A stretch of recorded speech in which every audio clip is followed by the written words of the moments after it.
Hey, it is Tuesday, February 7th, 2023, and we are here back again having an open discussion day, Mama and the Dago.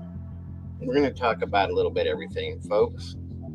I'll even show you some drama going on around my neck of the woods. Kind of crazy right now.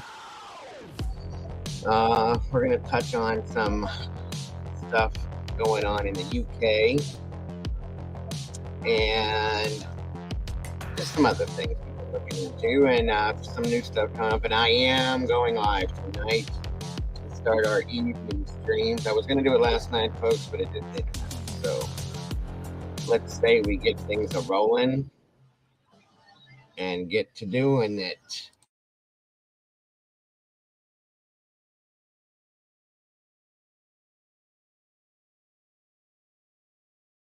So, hey, and welcome, Mama Bear. How are you today?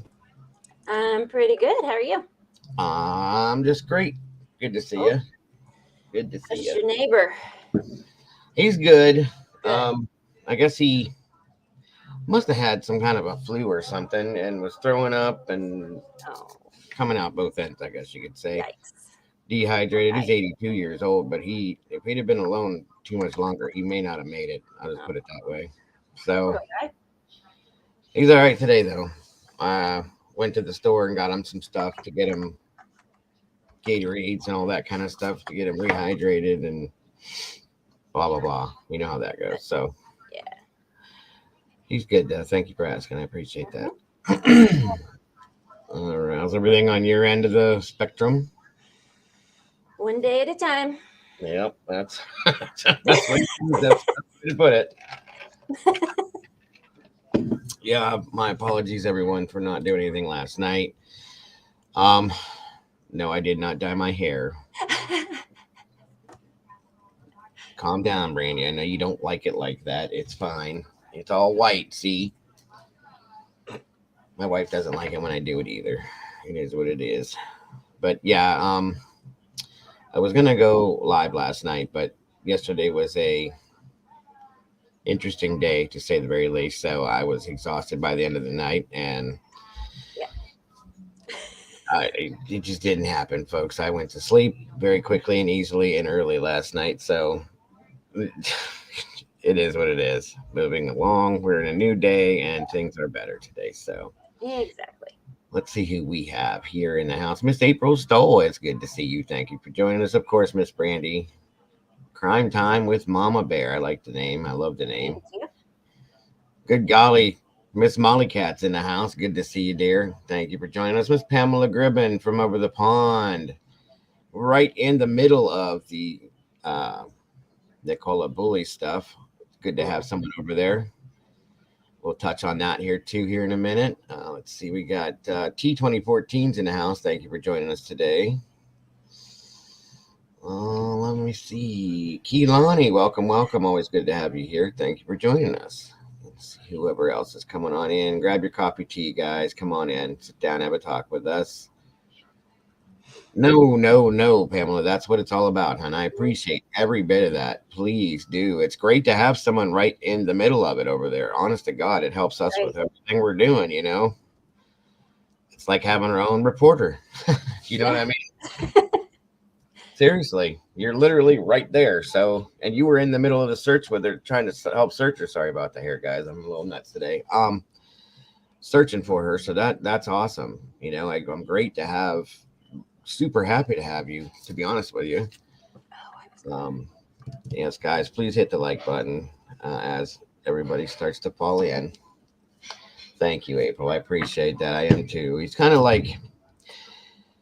granddaughter that is pretty good with him, but the rest of his family, and he's got a huge family, guys, they don't bother with him, and it's really sad. So me and my wife and my family are pretty much his family. He's kind of like a grandfather to us, if you know what I mean. So we kind of started taking care of him, and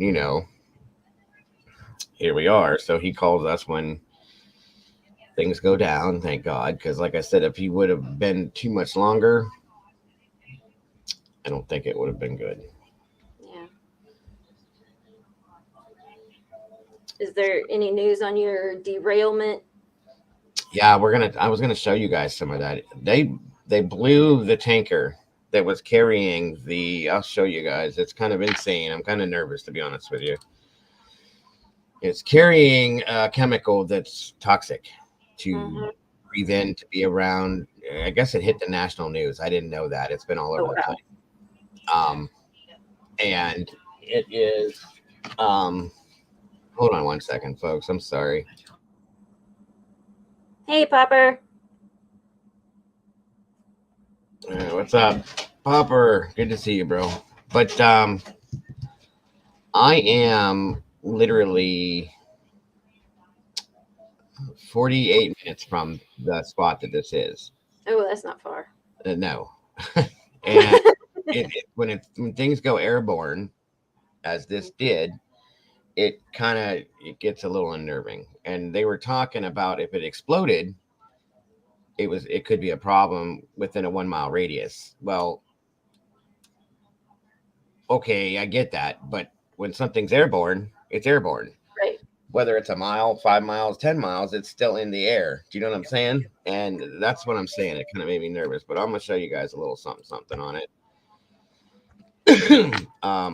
It really kind of it freaked me out a bit. I'm still a little freaked out about it, to be honest with you. I can imagine.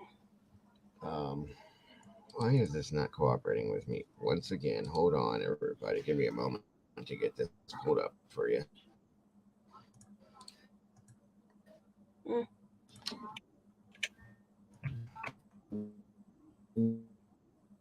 When I say now, CC had even messaged me and asked if I was okay because she knew it was in the general vicinity of where I'm at. Good morning, Miss Cheryl and Lance. Good to see you, brother.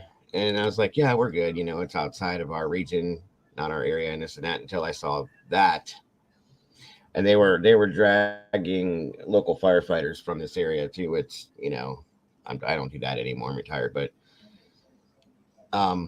it's been a lot of. They brought in federal hazmat, blah blah blah. I mean, it's not a joke. So, wow. Yeah. Being that I'm so close is what makes me nervous with the airborne stuff, Oh, yeah. This is from 16 hours ago. I'm going to show you that. And it was nonstop burning. Good morning, everybody. Miss Sherry, good to see you. Thank you for joining us. There's our Heather. Good An evacuation order. This is Cleveland News. Or no, this is out of Philadelphia. I'm sorry. Which again, that tells you we're not in. That's in Pittsburgh, and it's kind of going in the direction heading towards Pittsburgh. So I don't know. This is just where we're at. This is from 16 hours ago.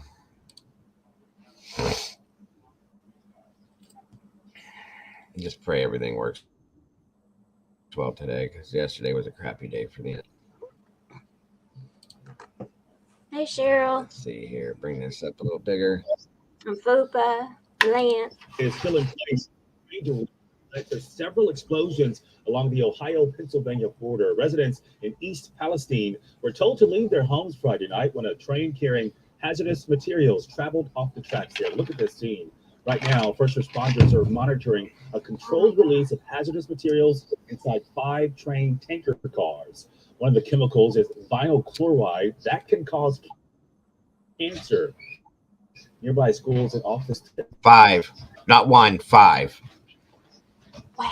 They initially they kind of gaslit everybody and said there was 1. Okay. But there's 5. And then they basically let it burn. And then what they did this morning, communities in Ohio are under a mandatory. What they did was they set off explosives to blow the tanks all at one time so that it would blow up into one specific plume. Okay, great. Well, here's the deal. Being a firefighter, I learned these things, and we had to take certain classes and stuff to deal with certain things like this. What's up, Sebastian? Good to see you. It can plume up this way, okay, and make what you would call a mushroom cloud. That's right. Great. But when it gets up into the atmosphere, it'll go above the clouds and has a tendency to spread out. Okay. Mhm.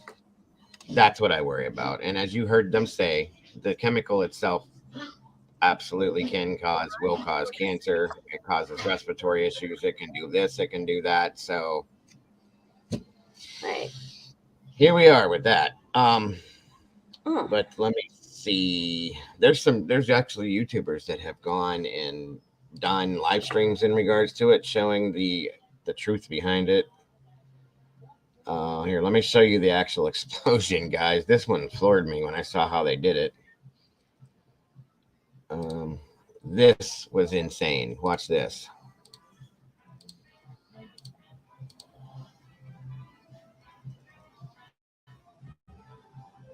And the thing is I get the scenarios are only what they can only do so many scenarios with the situation. Okay, but it, either way, it's kind of bad. Wow. All right, let's check this out here. See if I can get it up there for you now. This was the explosion. It was a controlled explosion, but still, it was an explosion.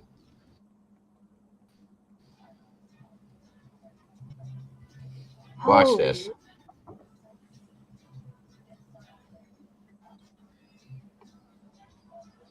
Now, I'm like right over here. Do you see where my cursor is? Whew. Yeah.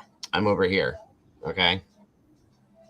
Now, Gee. you tell me, as you're watching this go, it's continuously blowing down here. Okay. You see the chemical itself. You see the smoke is black. We're going to go with Right. that. Okay. Yeah, I'm 40. What did I say? 48 minutes from here, 48. Heather. I'll give you that. 48 minutes. I'll give you the mileage. Hold on. 1 second.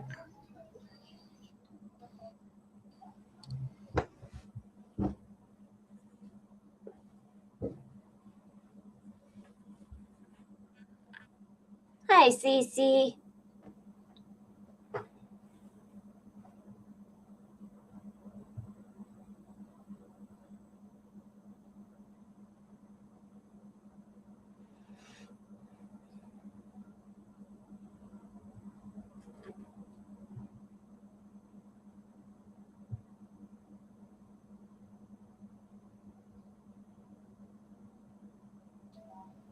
I am 39.8 miles from this. Wow. That's not very far.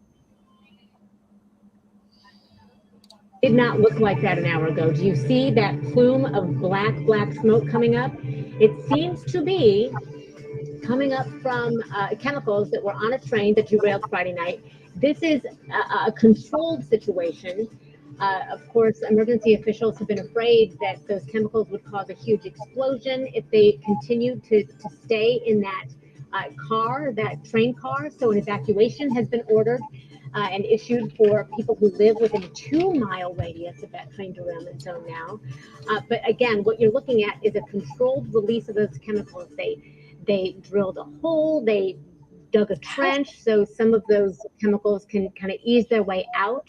But Governor Mike DeWine said earlier today, hundreds of people who decided to stay in their homes near that scene that you're looking at, they could be arrested if they do not heed that urgent warning to evacuate, which was issued due to the possibility of an explosion. And what you're looking at is a tactic that those emergency personnel are trying to use to avoid that. But here's the thing.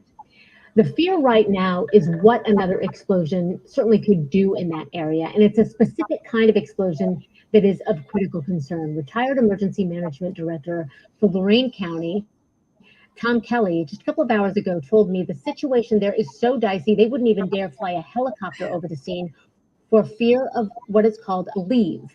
That's the acronym for Boiling Liquid Expanding Vapor Explosion. He says in this case, it's a real possibility. What can happen is there's flame impinging on that tank car, and it's weakening the sides of the tank car.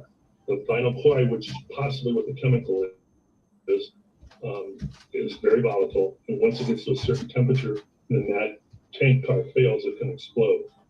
I've seen videos where those tank cars, when they explode like that, can go a mile in the air and back down. So that's why they've got that evacuation radius set up And they Sorry, did you say the tank car itself, or the car that it's in itself can go a Straight up. mile based on the it can explosion? explode, yeah, and depending on how it explodes, if it blows the end off the car, it becomes a missile.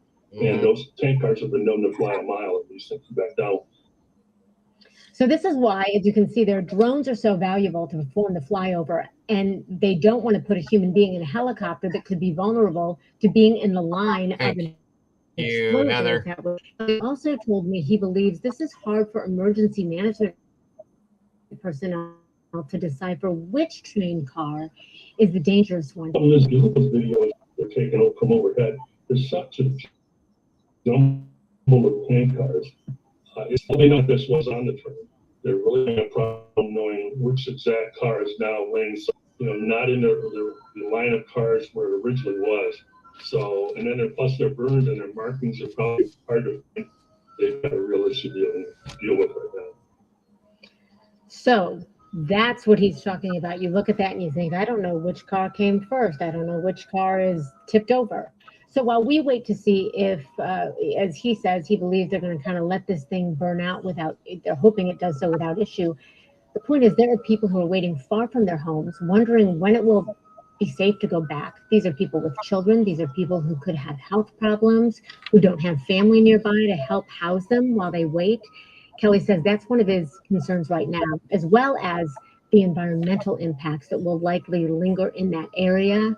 As you've seen from the pictures we were just showing you, the live pictures of how black the sky is, because it seems like the chemicals that are emitting into the air are not going higher and higher and dissipating. You're going to hear more details Just from slip Kelly off and don't on some of trust. these issues coming up on 3 News at 6.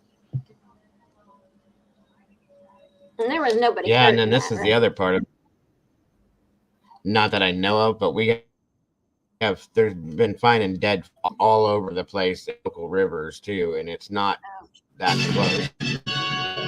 And we want to bring you latest now on that train derailment in East Palestine, Ohio, right over the Pennsylvania border, where This news is out of Pittsburgh, and it goes right, like it's right there. So, and like I said, I'm like 48 minutes from Pittsburgh. So controlled release of the chemical materials inside one of those cars started just a short time ago. The governor says the toxic chemicals contained in 5 tanker cars are very deadly if inhaled. He says if those living within about a mile of the derailment site don't evacuate, their lives could be in danger. He says you could also suffer severe injury, skin burns, serious lung damage. So emergency workers were going door to door to making sure that in the home before they started that release. Let's go to KDKA's Erica Moke for the latest on this. Erica. Yeah, now Ken and Christine, what we're looking at here is potentially environmental impacts. I spoke to 2 people, Linda and Russell Murphy. They depend on well water, and just like about everyone else in East Palestine, they are worried about a lot of this. Now, the EPA does say that the area well and groundwater are safe. However, after this couple saw dead fish in this net, they're deciding to not take any chances. Oh, there was hundreds.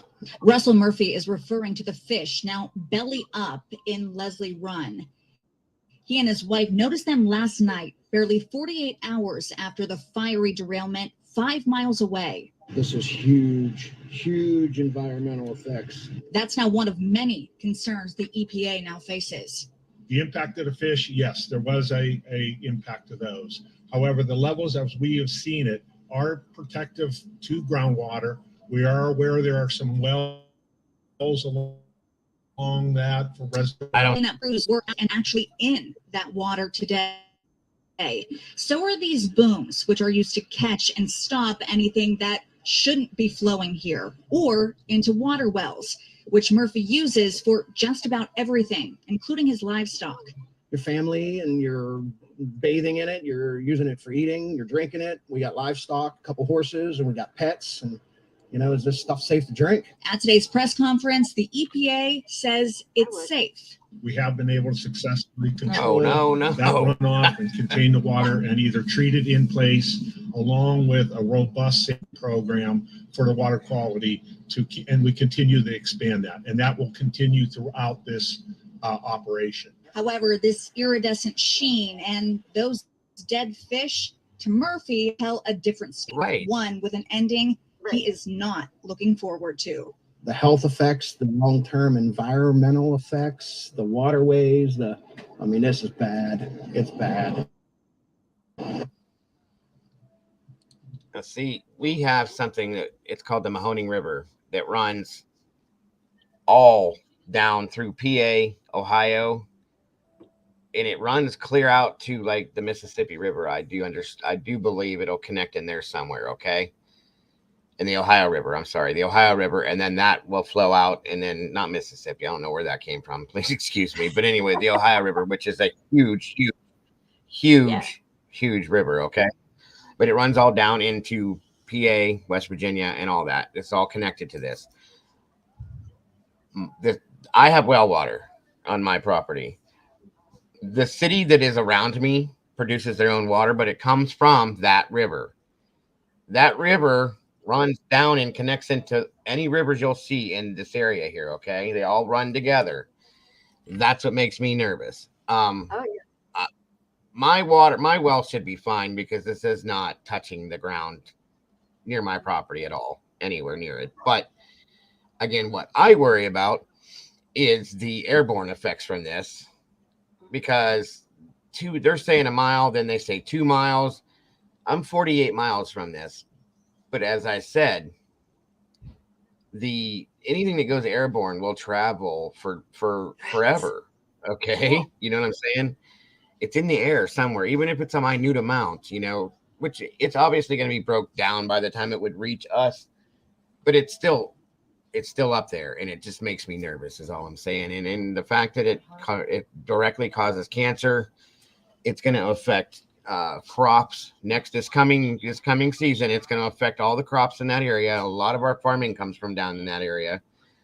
It's going to affect things and going into the Pittsburgh area, close to Philly, stuff like. It's just insane, guys. Animals, my gosh. And that's what I'm talking about. Livestock, all of the ground, whatever is absorbed into the ground. We have like our deer and our wild animals and stuff like that. They drink out of these rivers, folks. A lot of people fish out of these rivers, and it's sometimes this is what people live off of. You know what I'm saying? So if all the fish are dead, they can't clean this stuff out of this river like they're saying they can.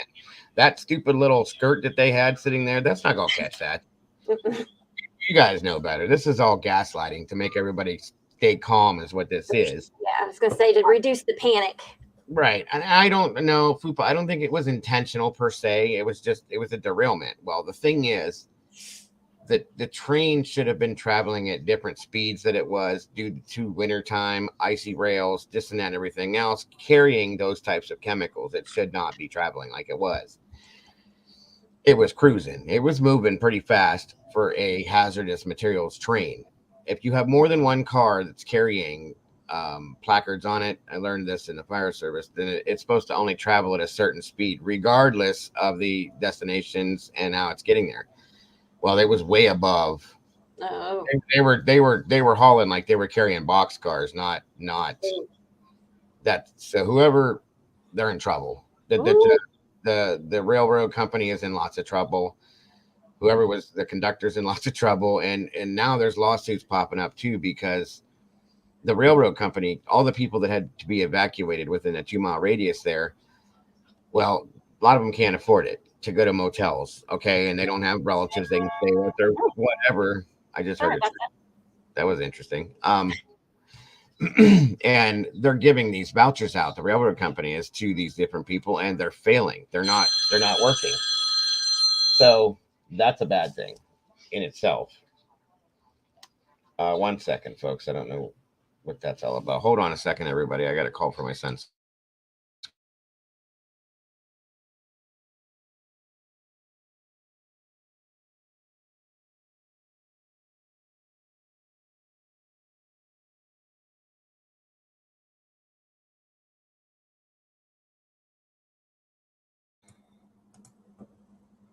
Sorry about that, guys. All right. I are back. Me too. So yeah, and this is where this happens, Lance. Saying what you just said there is they say all these things and they wonder where everybody gets these physical, mental disabilities that we get sometimes, or chemical imbalances and stuff. These chemicals get put out into the environment on a regular basis, whether it be for something like this. There's factories that will dump these things into the rivers and streams. This stuff gets put in the air, exhausted and stuff like that. And they don't check into things like they should. And then you have babies that are born with an arm on their forehead or something. And you're like, where'd that come from? Why? But there's a lot of these things that happen that nobody knows about. So I don't know. But here's the thing that I'm worried about the most. The first responders, the firefighters, the police officers, the EMS workers that were on scene on that derailment immediately, those are the ones that we're going to see having some seriously bad issues here within the next year. Okay. Because you, as a firefighter, you have to be there to contain that fire when it's burning. Well, whether you're wearing your Scott pack, your tanks, whatever you got to breathe, you're still getting that in your system. It's being absorbed into your skin. It's being through anywhere. You can't protect yourself completely from it. And I am horribly already anticipating what's going to happen with these first responders. It's going to be a sad thing, I think. So they're in my thoughts and prayers, and they will be. It's sad.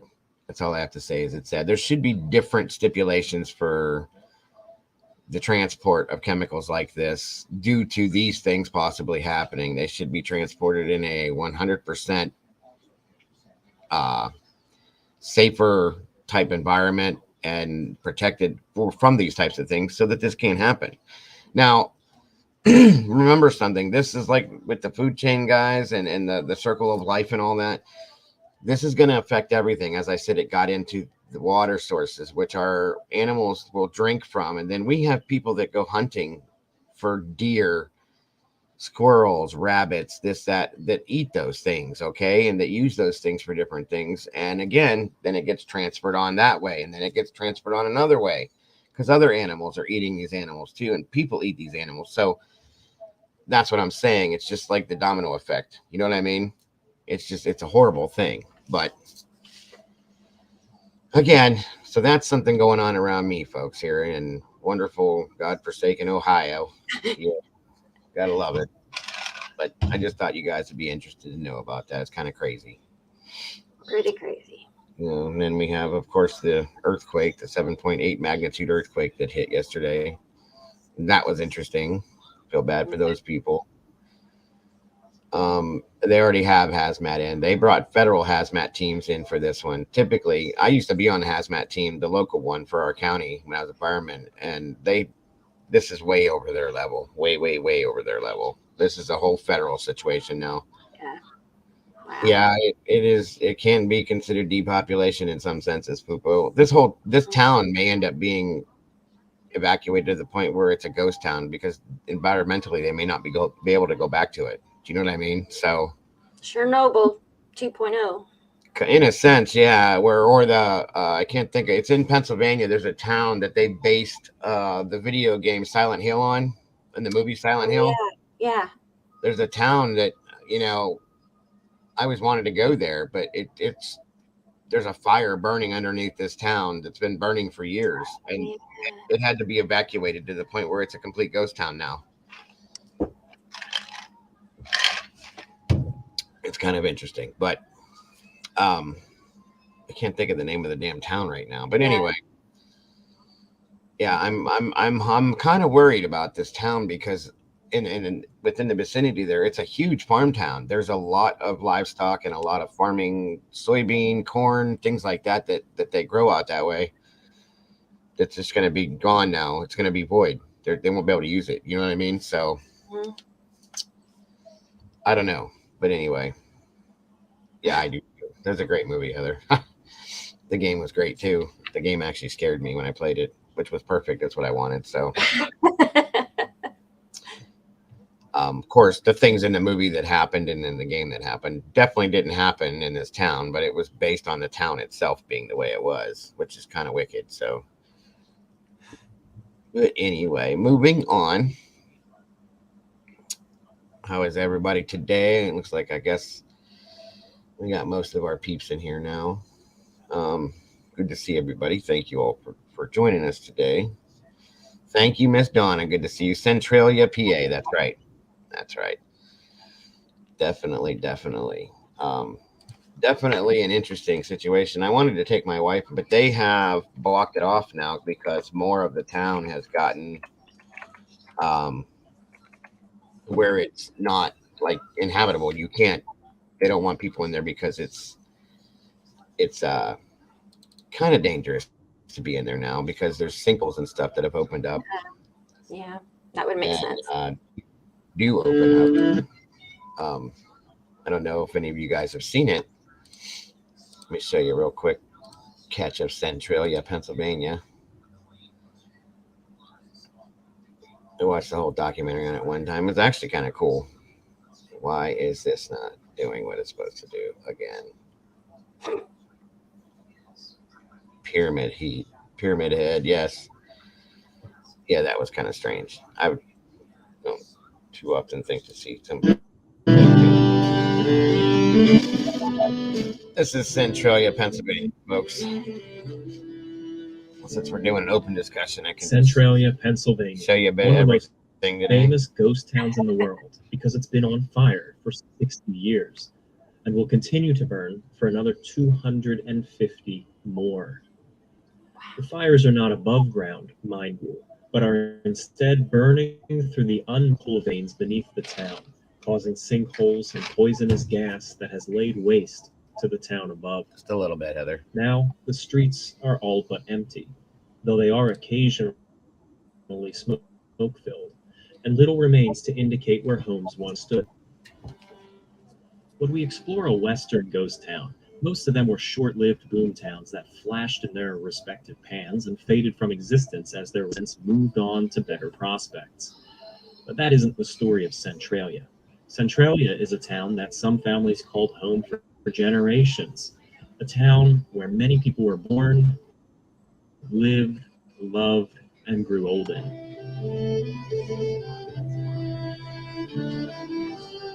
The story of Centralia goes back 1.5 centuries. One of the first owners of the land was a man named Robert Morris, a veteran of the American Revolution and a signer of the Declaration of Independence. Robert went bankrupt and lost the land before he could do anything with it. But the first development of the land began around 1810, when the Reading Road was built through the valley. First surveyed in 1770 by a man named Francis Yarnall, the Reading Road was an early turnpike that connected the towns of Reading and Sunbury in Pennsylvania.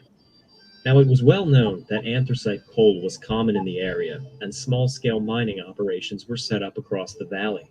And in 1831, a man named Jonathan Faust managed to acquire, through illegitimate means, enough lumber to build an inn.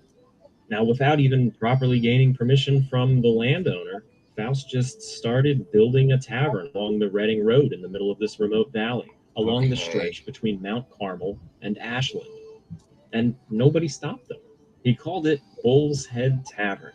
And as mining cabins popped up nearby, the area became known as Bull's Head. It was 10 years later that the young town was purchased by the Locust Mountain Coal and Iron Company, who brought in an engineer named Alexander Ray to plot and develop the small town of Bull's Head into a proper Part-time community. explorer, Heather. Now, Jonathan Faust didn't complain because he didn't own the land anyway, and really hoped that the mining company wouldn't notice. Well, it turns out they did notice.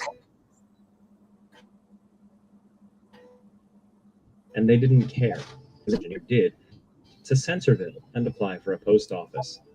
Well, turns out Pennsylvania already had a Centerville, so our boy had to come up with a new name, and he chose Centralia. The town was officially incorporated in 1866 with Alexander Ray as the official founder. The Reading Road became Route 61, which still winds through the town, making a 90-degree turn to the west at the town center. Well, Now the mining companies needed laborers, so in came the Irish. This ain't too far from Centralia had me a either, massive guys. influx of Irish Catholic immigrants in the 1850s, following the opening of the Locust Mountain Coal and Iron Company at the top of the hill. As a result, Centralia became a mostly Irish Catholic community. Now, at first they attended Sunday Mass at the nearby town of Ashland, but when Harrisburg became a diocese of its own in 1868, Centralia was given its own church, named St. Ignatius, and the land for which was donated by the Coal and Iron Company. Most of the town's men worked at the mine. They prayed at St. Ignatius, and they drank at the Bull's Head Tavern. It was a simple living, but not all was right in Centralia. The Bull's Head Tavern was home to meetings of a secret society called the Molly Maguires. The Molly Maguires was a group of Irishmen who sprang up in Pennsylvania during this time. Yeah, I'm like 4 hours from this. And often violently clashed with unfair company men.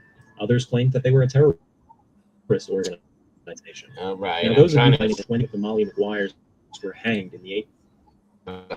See behind me show where you they the town. north. As they crossed Locust right here, there was actually a switch right where the curve began. It curves to the north, but then it straightens back out to the east, and now it would have taken them to other Welcome, towns Miss down Kim. that Good way to to see you. the town of Penn Haven, now a ghost town as well, and perhaps I'll explore that someday. This is actually a Hanoi branch of the Lehigh Valley Railroad. Because this area is so mountainous, it's actually very expensive for the railroad company to carve the width neat.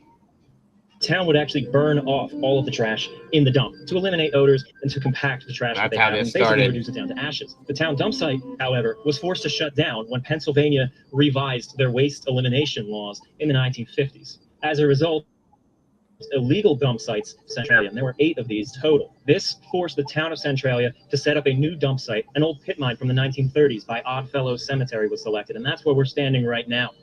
Trash was dumped. Kim, we're having an open discussion today. We're going to talk about more. This is kind of off the beaten path of true crime, but something got brought up about this, and so it's kind of an interesting thing. I figured I'd show you guys. It's about Centralia, PA, the town that's on fire. But we're going to jump back into what we normally do. Like I said, just kind of an open discussion, touching on a little bit everything. That's all. But I was showing, we had a train derailment here where I live, in the area that I live in, and a chemical that was released from it, which in turn rolled into this story. So anywho, I'm going to hurry up and show this, and then we'll get on to what we're doing. So my apologies. No worries, Kim. You're welcome. Into the pit mine 50 feet, and all the dump from town were collected and dumped in as well. Memorial Day 1962 came around, and it was time for the fire department to burn the trash. They set up a controlled burn on the morning of May 27th, and then they extinguished the flames that night. 2 days later, the flames returned. The fire department doused it. The fire department doused it, and then again, and they doused it. It was gone. The flames kept returning. So crews were brought in to then churn up the trash so that they could douse the lower levels and get anything that was smoldering below. Yeah, and that's when they realized that an even greater problem. There was a hole in the wall of the pit mine that gave access for the flames to an old vein of coal. So now coal under the town and the old mines dating back to the 1850s were now on fire. On August 6th, a full 2.5 months after the ignition of the fire, a meeting was held to discuss how the fire would be handled. The origins of the fire, having been started by controlled burning by the municipal government, was concealed by the council. We said that the fire had unknown origins. Proposals were put forward to put the fire out. One man, an engineer with the Department of Mines and Mineral Industries, said that he'd put the fire out for $175. Another miner said that he would do it for free if he could just keep the coal that he dug up along the way. Both plans were rejected in favor of a state-run solution. A contract for $20,000 was awarded to an excavation company who felt confident that they could put the fire out. However, when it came time to act, the state restricted their operations to a small area and refused to allow the company to do any of their own surveying or exploratory digging to see the real perimeter of the fire.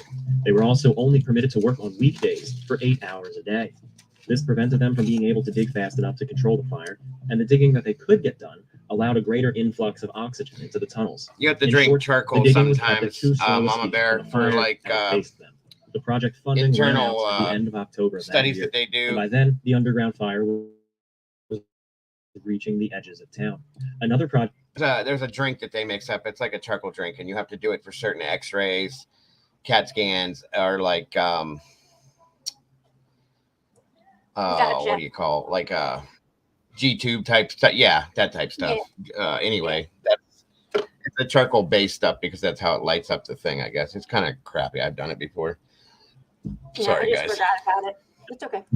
To pump crushed rock and fire.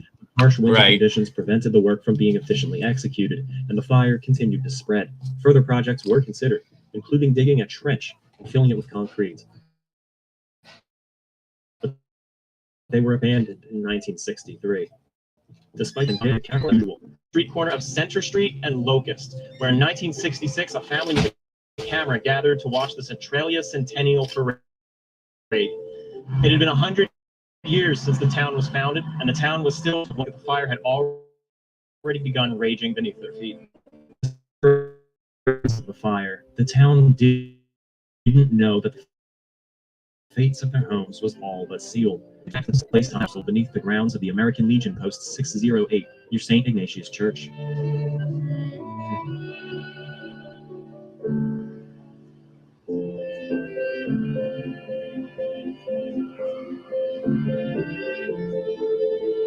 This concrete and cinder block foundation was once the site of the town's war memorial. A bell and brass plaque was erected here by the American Legion.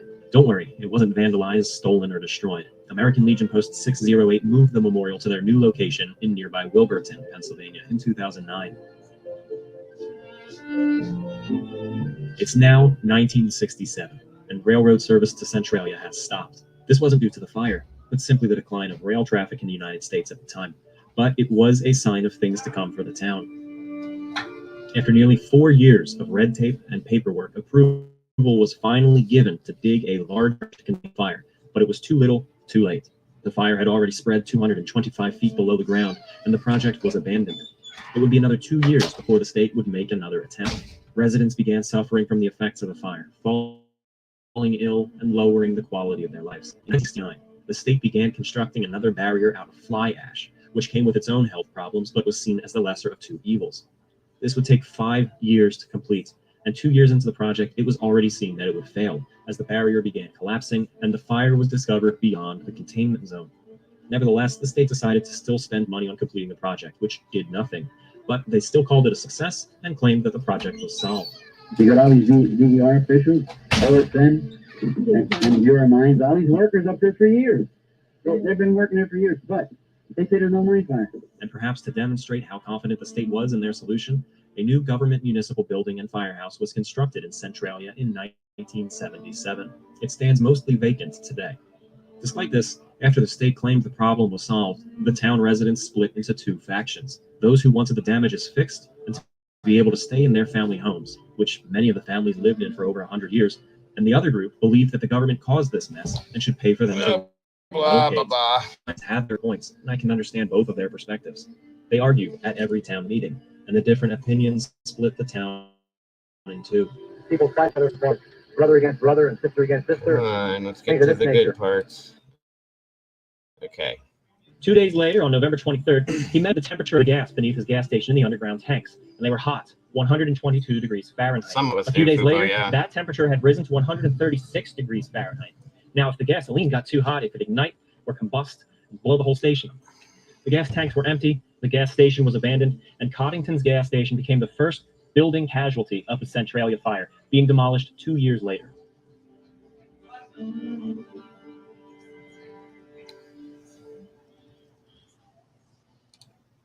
Now, when I say that this is a ghost town, there's actually, I think, one person that might live in the town now that refused to leave, and all these houses are still here. And they've slowly but surely they're taking them down, this and that, and everything else, and they've completely abandoned the town. There's no businesses, there's no nothing, but you can, like, they have the roads blocked off and stuff like that now. But people can walk into the town. They had it to where you could actually still drive into the town, but they did over the past couple of years. They've shut that down too. It's kind of crazy, but I'm trying to get to the point where they show the town for you guys. After the underground heat was measured at Coddington, I don't want to show. The state of Pennsylvania approved a $42 million that was handed, made some of the residents want to stay even more. The appraiser placed our house at $43,000, but the government offered us $17,000. If we did not accept the offer to move, should they take our neighbor on our other side they would never come back and give us a second chance. In other words, it was a take it or leave it situation. If we didn't accept it the first time, we would be stuck there, and they would take everyone alongside of us and leave us there. It's worth 36, but we were offered 11,000 for it. They took off depreciation for this and that, and you ended up with that, and you took it or you stayed there, and we definitely couldn't stay. In 1992, Governor Bob Casey claimed the remaining properties in Centralia by eminent domain, but evictions were put on hold by the next governor, Governor Tom Ridge. Centralia still lost its post office in 2002. Years later, in 2009, Governor Ed Rendell began evicting people once again. Legal battles ensued, and the state reached an agreement that some residents can continue living in Centralia, but their homes would go to the state when they die. See, the problem with it, Fupa, is because it's like a coal mine. It's burning all through all of the veins in the coal mines now, because there's like, if you go down into a mine and you look, they kind of showed it. It's kind of like an ant farm where there's different veins that come off of like the main caverns and stuff. Those caught on fire. They can't get in there to put any of that out. They thought about drilling holes in the ground and trying to fill it with concrete and so on and so forth. But what would happen, because of the burning that it has done, it's burnt like all the structure inside to where it would just cave into one giant sinkhole type scenario if they started drilling or digging. You know what I mean? So in turn, there was nothing else they could do with it. They tried everything. They ran water down inside the veins. They put small holes in that was, that they already had or that they had to add or whatever. And it just kept coming back and coming back. And because it was such a prominent coal mine that in the ground all around it, that the coal kept catching. We all know how coal burns. Well, regardless of what they did, it would find more because the fire would go looking for whatever source it needed to survive. It's crazy. If they started doing that, it would be a good idea, Poop. And I think there was a thing where they had talked about doing it one time and filling it with concrete or sand or something, but it would just cave everything in. And the entire, it would be probably one of the biggest sinkholes you've ever seen in your life. And it would still be burning. So in turn, and there were people that, as they're explaining right now, that were offered $11,000 for a $40,000 house. They're not going to go nowhere. And what basically happened is they were allowed, as he's explaining right at this moment, they're allowed to stay in their homes. But once they either pass away or whatever happens to where they can't live in their homes anymore, they're not allowed to pass their homes on to their family or whatever. They have to go to the state, which the state will come in and just tear it down until the town is non-existent, which they're getting close to showing you guys. I didn't want you guys to have to get bored with all the other crap. I'm trying to skip through to show you different things. So we're almost done with it, though. Some residents believed that the state had ulterior motives. They believed, especially by 2009, that the fire had already passed beyond the town, and the state was only interested in the mining rights for the town, as they believed there's up to $2 trillion in coal still unburned below. Others believed that all that coal has long since burned off, and even if it hadn't, the value of anthracite coal continues to decline today. There certainly is quite a bit of coal still beneath the town, as it's estimated that the fire will continue to burn for over 250 more years. While nobody in Centralia was directly killed by the fire, many former residents of Centralia developed cancer as a result of long-term exposure to the poison gases. Eventually, even Ignatius at the top of the hill was forced to close. The fast was June 25th, 1995. But the final service was, quite fittingly, a funeral the following day. St. Ignatius was torn down in November 1997. We've actually got the edge of a foundation right here. This was probably the outer wall of the church. And with the proximity of it to the cemetery, this would probably be the altar area. So this would have been inside the church, and by the time you get to these large old like the candy stripe twins, and then just beyond that would have been the priest's house, the rectory. So yeah, it looks like this line of trees, even in the image of the old church and the rectory from the earlier 20th century, you can see that there was trees in between the two. I wouldn't doubt that at least one of these much older trees was present in that image. And it's so weird, you guys, as you're seeing this church being torn out, this town was like a huge booming town. It really was. There were so many people here, businesses, factories, blah, blah, blah, blah, blah. And it's just dead. There's nothing. And it's so weird because you'll turn, as I hope they show, you can turn out of the town onto a main road that'll take you to a life and people and another booming town. You know what I mean? It's just this is sitting in the middle of all of this. Nothing. It's so weird and creepy. It's crazy. Yeah, that's the church from Silent Hill, actually, that they're tearing down. It is a huge waste, and it's so sad because all these people were upended and their lives were just, they had their whole life set in this town, and like they were going to pass that on to their children, and their children were going to keep going because it was a cute little town, a country town, and that's just all of that has to go now. There's like they had to move to places where they had no roots. And I mean, you guys know, like if you're raised in an area, that's where your roots are at, your family's at, this and that, and everything else. And it's just all gone. Like it never existed. It's so weird. Huge waste. It's a huge waste. As the town was torn down, nature reclaimed the land, even to the point where some streets are completely gone. This clearing here, this is the remains of Elkton Street.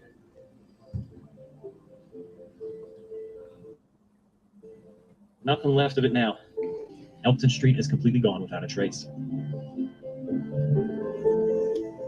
And on the corner of Elkton and Park, right here was the Russian Orthodox Church. Yeah. The name of it was St. Peter's and Paul Russian Orthodox Church. This beautiful timber structure was right in the path of the underground fire and was torn down in 1986. By 1994, the deterioration of Highway Route 61, the old Reading Road to the south of town, and the main road towards Ashland had gotten so bad that it needed to be temporarily closed for major reconstruction. Right. An entire bypass was built around it, detouring traffic to the Burnsville Road and constructing a mile-long stretch of two-lane highway that paralleled Route 61 until it linked back up with the main road to the southwest. This temporary solution became permanent when it was determined to be impossible to fix the original stretch of 61. Oh, wow. And the old Burnsville Road had now become the new. And see, that's what right there, that's what has happened in most of the main roads that ran through town, is it's so hot that it opened up the road like this. And that's what's happening, why it got so dangerous, because as you can see the steam coming out of the ground, I think there was a couple children that they had said were playing in like an area, like a playground area when this first started happening.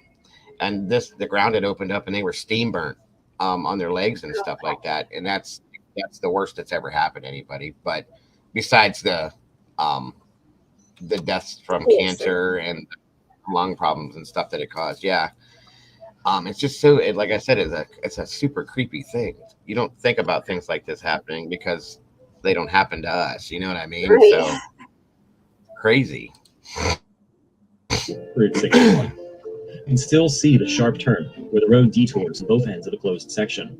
For almost 25 years, the closed stretch of highway was an iconic attraction to the ghost town of Centralia, becoming known as Graffiti Highway. Yeah. For obvious reasons.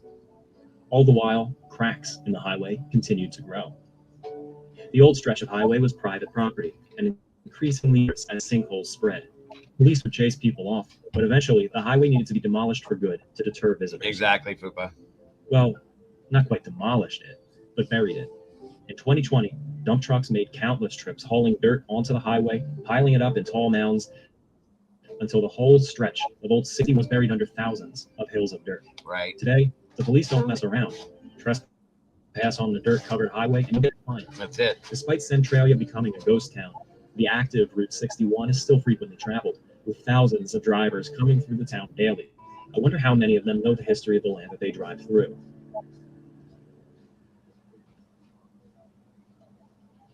A half a mile south of Centralia's town center is the now ghost town of Burnsville. So close, in fact, that at the end of their days, Centralia was close to Burnsville. Main Street of Burnsville used to continue on behind me for a few more miles all the way down to the town of Ashland. However, it was a steep downhill grade. So in the 1940s, that road was closed because of too many runaway cars losing their brakes going down and crashing to downtown Ashland.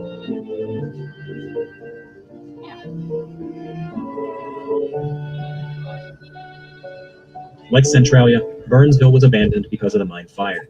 So I guess the name of Burnsville is quite fitting. In reality, though, it was named for the Byrne family, the first settlers of the town in 1856. It was a mining town, houses for the workers of the coal mines nearby. The town grew, though it never came close to the size of thousands living in Centralia, but it grew enough to have 3 grocery stores, bars, and a school kept up until the 1930s. The final population before the evacuation was 75 people, and the final home was abandoned and torn down in 1996. This is an old service station. Yeah, you can see cars would come up here, and this would give access to underneath of them. This is probably quite a few feet deep. You see the steps that used to go down. It was burned down when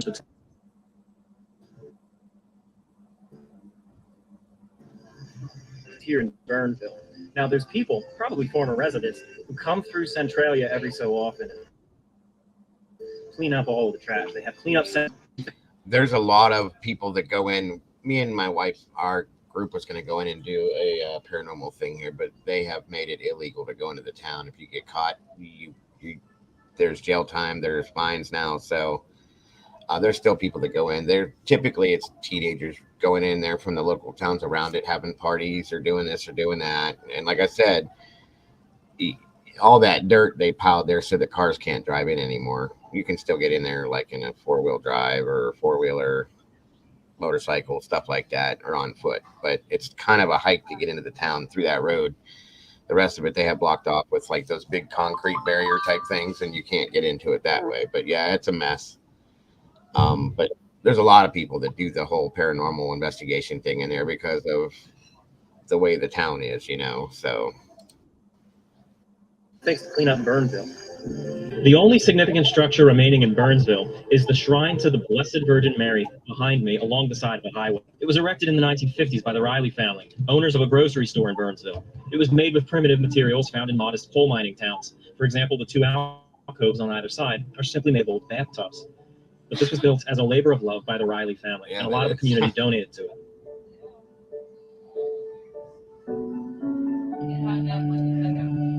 Mr. Riley's sons, now in their 80s, still maintain the shrine. Both Centralia and Burnsville already fell victim to the coal fire, but the destruction today is not over yet. A few miles to the north of Centralia is the small town of Orestes. Now, because the vein of anthracite stretches all the way from Centralia up to the north, within a few decades, those flames underground will have reached Orestes and they'll have to evacuate. So what Centralia is now, Orestes will be. Oh, no. The time capsule that was planted in 1966 at the town's centennial commemoration was meant to bring the community together, but instead, it became another example of the old divisions within the town. It was meant to be opened after 50 years, meaning in 2016. In 2014, some selfish tourists decided that they were going to dig it up themselves and steal it. Fortunately, they failed, but their attempt was noticed, which prompted the town to recover early.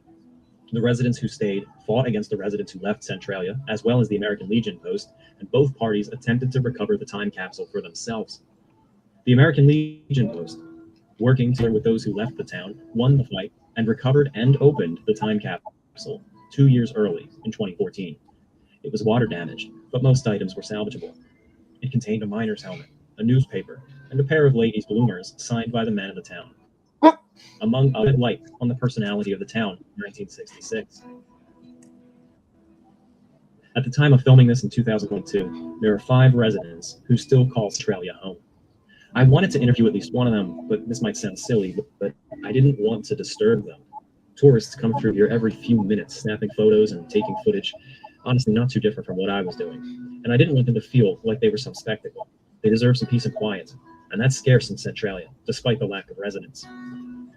The Centralia Fire Station still serves the nearby communities, but the only public building still in service in the town is the Assumption of the Blessed Virgin Mary Ukrainian Catholic Church, sitting atop the hill overlooking the abandoned town site. Oh, wow. It's surrounded by a handful of houses and was allowed to stay only because it didn't sit atop the burning coal veins. It still holds Sunday services. Very few buildings still stand in Centralia. As the residents moved out, their homes were torn down by the state. Many of these rows were built as townhouses, designed so that they structurally support each other along the row. And as these houses were torn down, the structural integrity of the other townhouses in that row was compromised. This house is the last remaining house in a row of townhomes. When the other ones were demolished, brick buttresses needed to be erected in order to support the exterior wall of this house, which was formerly an interior wall. Many of the streets of Centralia are cracked and overgrown, with remnants of sidewalks and foundations barely exposed beneath the dirt. A walk through Centralia is almost like a walk through a large wildflower garden. Butterflies, birds, and even turkeys can be seen if you wander the streets. Preservationists have even begun planting apple trees where houses once stood. As we explored the winding streets to nowhere, a faint, haunting steam whistle can be heard in the distance. Reminiscent of when the Lehigh Valley Railroad came through Centralia, or the steam whistles for the workers in the coal mines on the hill. No, it wasn't some specter. It was just an antique train at the Pioneer Mine in the nearby town of Ashland. While the fire has mostly moved on from beneath the town site, and the vents drilled into the ground no longer smoke, you can still see a solid plume of smoke escaping from cracks in the earth about 2 miles east of the town in the forests along Big Mine Run Road. Ooh. Wow. Why is anthracite coal unique, David? The thing about anthracite coal is that it is 98% carbon. It's just 2% short of a diamond. And so it burns very cleanly, but it's not very easy to start.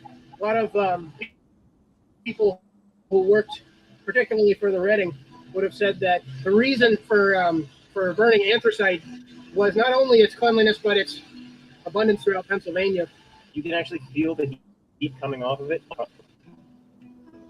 The Centralia, from its growth along the Reading Road, slow-moving fire that still managed to move faster than bureaucracy, who had to abandon their homes, is a story that deserves remembering. Right, Donna, isn't it even weird? If the town is in the final stages of being wiped off the map. Thank you for joining me in this step back into time. My Patreon supporters have access to special features from this documentary.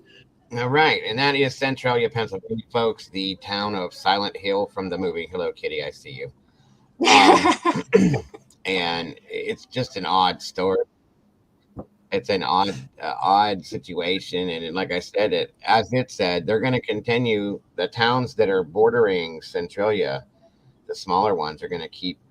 It's going to keep going because it's just heading north, and it's just going to burn everything out. And within 50 years or so, 2 or 3 more towns are going to be gone. You know, it's really weird. It's crazy and sad, but what are you going to do? And it all, yeah, it is, and it all started on that one holiday. They were burning their garbage at like the dumps they had. I kind of skipped that, I think. Sadly, I'm sorry. I should have let you guys hear that, but That's okay. They would take all their garbage to a dump and then they would burn it. Well, what happened is there was a hole that they had dug. Well, when they dug the hole, it broke through and it hit the coal line. Oh, okay. The garbage was burning. It burnt down underneath because it was so hot from burning it, you know. And there it is. That's how it started. Kitty, kitty, I see ya. But conspiracy me thinks this has been left burning on purpose. Seems foam and or oxygen removal can extinguish. Well, it's because when you suffocate a fire, okay, and you take the oxygen away from it, it looks for its own oxygen. I don't know if you guys know if you guys remember the movie Backdraft. Mm-hmm. Okay. Backdrafts are real. I've been through a few of them. It ain't fun. If you have a place like a house, for instance, sealed off, okay, it's a square house, and you sealed that house is sealed good, windows are all closed, blah blah blah, and that fire is burning inside the house. A fire needs she's so pretty. A fire needs oxygen to burn. So when that oxygen's gone, it starts looking for it on its own, and it'll go to wherever it's got to go. Well, as soon as you introduce, like when you open a door, boom, there's oxygen that will blow you like wherever, okay? So what happens is these underground fires, when you suffocate it, it goes looking for whatever it can find. Well, if there's even just a tinge of the coal in one of the walls underground somewhere, it'll find it and it'll start burning and it'll go that direction then, which is what the problem has been the whole time. Gotcha. So it's just insane. It's really crazy. Not trying to be like a history teacher today. I don't know how we ended up. It is what it is, guys. Something new you learn, I guess. I wonder if they will ever rebuild in that area. They can't because that was another documentary that they did that I watched somebody had asked that same question, like, why couldn't you just clear the land and then maybe rebuild? Well, because what happened is underneath Centralia, the it all, sinkhole. yeah, it all burnt out, and it's like I said before, it'll open up as soon as they dig a hole, it's going to collapse. You know what I mean? Yeah. So they can't really do anything unless they dumped maybe if they poured slabs or something, but they don't trust the integrity of the land to support anything either. So yeah, that makes sense. It's crazy. It is definitely crazy, guys. Interesting, but crazy. Yeah. So I guess that was the first part of our stream for the day. But anyway, it's not where I was go. But at least you guys all learned about Centralia, Ohio, right? Or I mean PA, right? Yeah.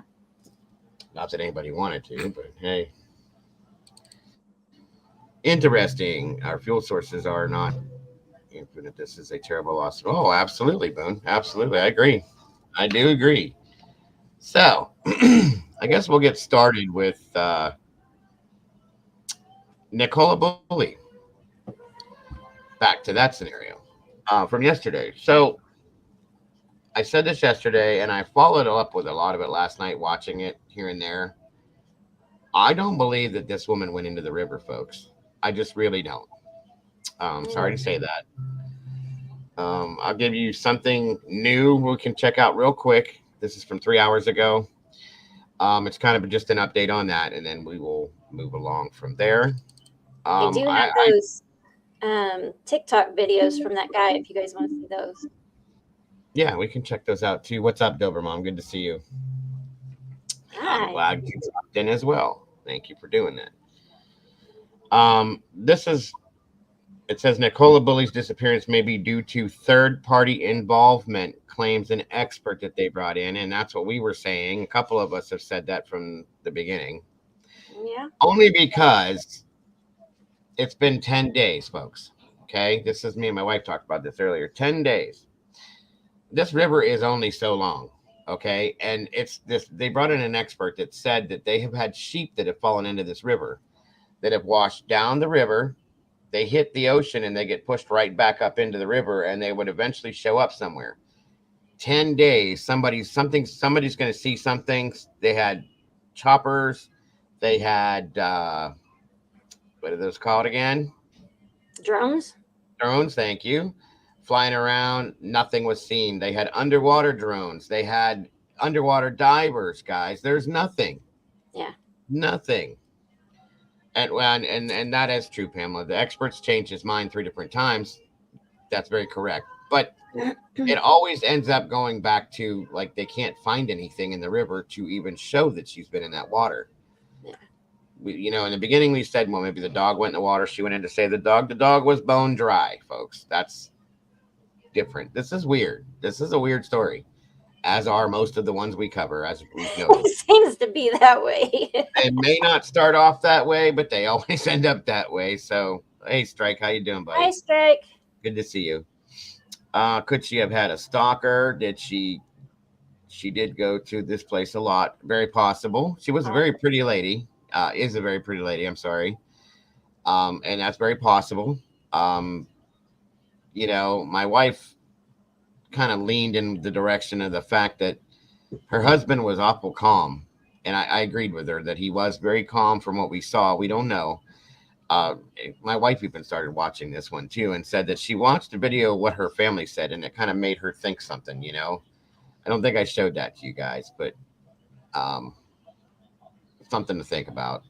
There's a lot of options we can look at with this. The easiest and most basic scenario, she fell in the river, and that's that. I can't see it, guys. I can't. I'm just, not that I don't want to. I just can't see it. Yes, very, very calm. For him, here's my thing. If it was me and I had 2 little girls and my wife disappeared, I'm going to be bawling first of all. That's just me. Not everybody's that way, but screaming and cussing and being like, what's going on? you're gonna expel some kind of emotion, guys. Yeah. Something. Well, especially when you're talking about the scenario, there's some kind of emotion going to come out. There was nothing. And I didn't pay attention to that at first. I'm like, maybe he's just a calm person. And then she goes, come on now. And I said, well, yeah, I guess so. So who knows? You know, yeah, he could be in shock. That's possible too. Yeah. Yeah, I agree. I would be too, April, completely. I hope you're doing good, Strike. It's good to see you, bud. I don't know. Yeah, Do they have like a website or anything in the UK where they keep track of like SROs and things like that? essays and stuff. Yeah, I don't know. Pamela, is she still in here? I don't know. I thought so. There she is. Pamela, do they have like what Mama Bear had just asked? Do they have like a website or something where they keep track of your SROs or like, anything like that? We can go to a website here and we can look at SR. Oh yes, registered sex offenders and stuff like that. Some people don't understand that. I would be flipping tables, houses, cars.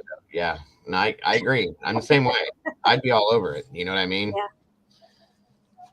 And everybody I know would be all over it if that came about. God forbid. I'd be losing my mind. So let me throw this up and let you guys check this out real quick. It's like I said, this is from 3 hours ago. This is kind of an update on that. Like I said, we're kind of touching on a little bit everything today or whatever we can. Open discussions are good because they always turn into something good. Everyone we've had has been a decent show, guys. I've always been impressed with them. So I hope this one turns out the same way. Oh, and real quick before I get rolling, because I've had this sitting here, I haven't said a word again. Thank you, Heather, for posting this up. Anybody that would like to donate to support me in the channel, there is the PayPal, Venmo, and Cash App. It would be very much appreciated this time. I thank you all so much. Most SRO here are bound to sign into a local police station on a regular basis. Okay, but there's not an actual, like a website or something that you can check locals in that area that maybe lived there. In that general vicinity, you know what I mean? That's kind of how we work it here. I'd be calling paranormal people too. Yeah. There's a lot of people that said that this looked a lot like the missing. It's all because of you, Dago. You were rock. Well, I appreciate that. I really do. My moderators do a lot, and they're very good at what they do too. So make sure they get their credit. But I appreciate you. I do. They are here too, but don't. Okay, I got you. Anyway, let's get this a rolling, folks.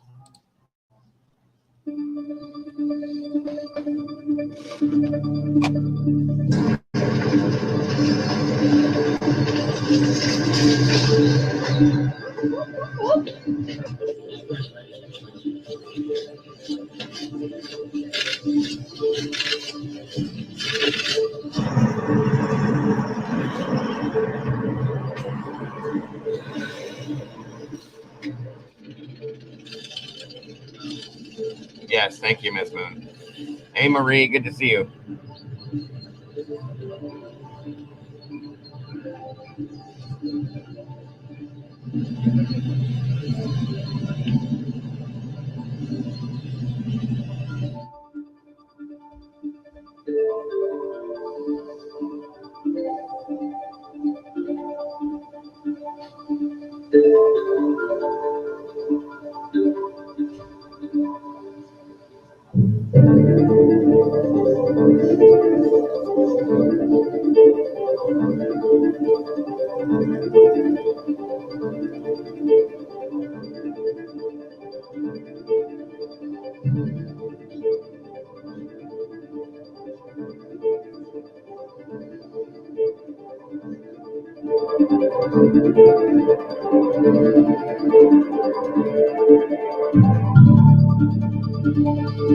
Yeah, that's what they were saying, is the tide would have pushed her back in.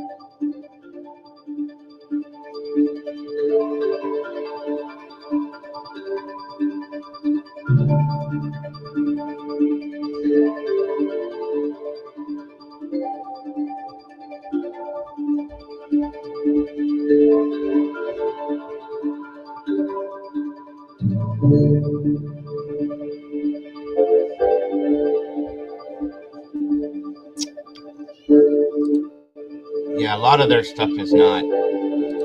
They don't do videos like we do. They have a lot of videos where they'll show pictures and then they just have words that they type. I don't like a lot of that, but that is what it is. So that's basically what he's saying, folks, is that he has changed his mind a couple times. I'll be honest with you. First, she wasn't in the river, then she was in the river, then she's not in the river again. I don't think she's in the river. I don't think she's there, guys. I mean, they've been in that river from the day she went missing, up and down. They've been down at the bottom of the river. They put their drones in. They've dived that river. They've had specialists like this guy that come in, like their version of AWP, and they're diving on this. And he had said the tides roll in and out of the sea like they do, and they push these things back in.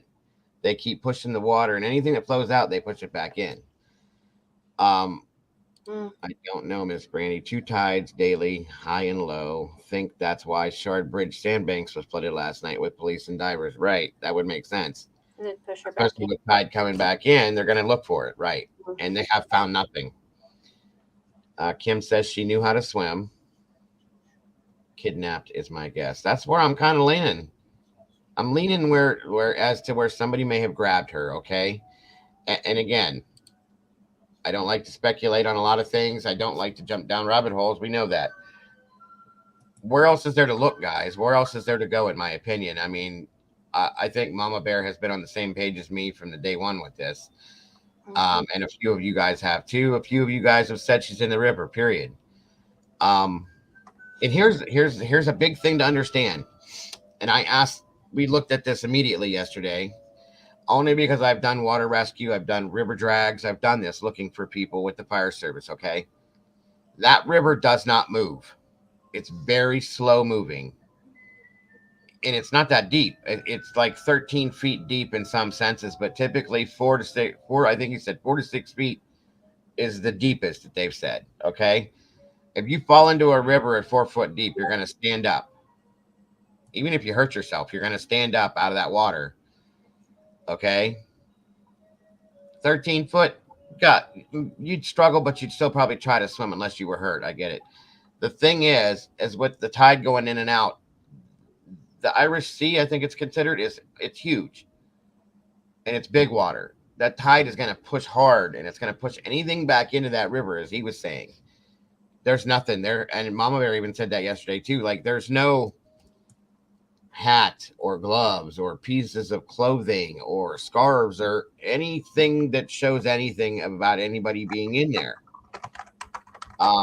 She's 45 years old. She seemed like she was in good health. She walked her dog every day in the same way, same place. People saw her on a regular, and that's all flatland, as we proved yesterday. Okay, so walking around in that area, the only other thing I can see, you could walk somebody out of that area against their will without anybody knowing that you're doing it, whether you have a knife or a gun, you're threatening somebody, and to say, let's go. If you make any noise, I'm going to do this or I'm going to do that, and walk them out without anybody seeing anything. The only problem with that I have is the dog following her. Mm-hmm. That's my only issue. Okay. Because from what I understand, that dog was her whole life. And that she would go nowhere without that dog, and that dog would go nowhere without her. So, where do we go with this, you guys? I don't get it. I don't know. I didn't know you were over there too, Marie. There's a lot of you guys over there. Oh. Pamela said she wasn't wearing hat or gloves. Yeah, and the Irish Sea is huge, and like I said, with that big body of water, the tides forced that water in and out of that canal back up and down that river. Maybe she had a heart attack and fell in. I mean, anything's possible, Cece, but again, if she would have fallen in, they would have seen something. She'd be floating somewhere. Belfast, Northern Ireland. Awesome. That's awesome, Marie. Good to know. Good to know. Yesterday, I emailed Dave Politis. He'll be checking it out for sure. Awesome. Good job, Miss Boone. It is very odd. I said that yesterday, and I don't know. I don't know. What do you think, Mama Bear? I think it's very odd. Molly just sent me some pictures. Get them from up here.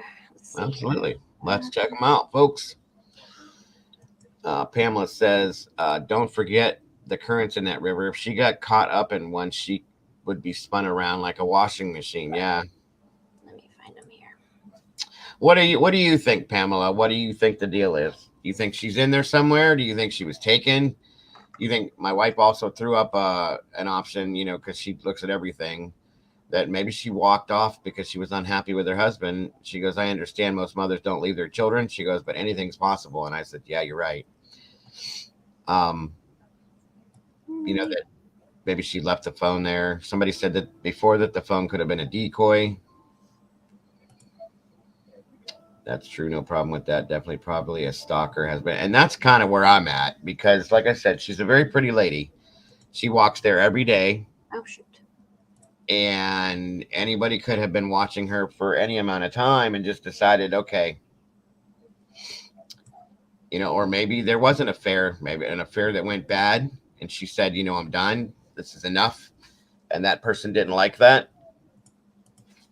Brandy says she thinks she was taken. Knowing the area and the banks of the river, I believe she has fallen in. Okay. And I respect that 100%. I'm having a hard time with it because there has been nothing. After 10 days, I mean, you guys are just as up to date with your diving skills and your law enforcement and stuff like that as we are. Like, I would think something would be there. Where'd you go, Mama? I'm here. It's in Discord, so I may have to download these. I'm not sure. Yeah, because I can't. Well, I mean, if you put it in, I can put it up, but I don't know if I can do it from Discord. Yeah. So it may take me a minute. It's not really. It's really not hard to grab a person against their will or not and throw them in a van or anything. Well, and like I said, somebody could have walked her out with the threat of a gun or a knife against her, walking with her as if they're just walking together and told her, you know, if you do this or do that, I'll do this. And yeah, that could have happened. I can't imagine the dog not barking or following them, or trying to at least. The dog stayed in that area there. Let's see. Pamela says 700 motorists contacted many of them as dash cam footage on the morning she went missing at various times. That's a good idea. And Molly says, can they go back a few weeks and see her on those cameras to see if someone was around or watching her or anything? That's a great idea. And I think they said it mentioned something about that at one point.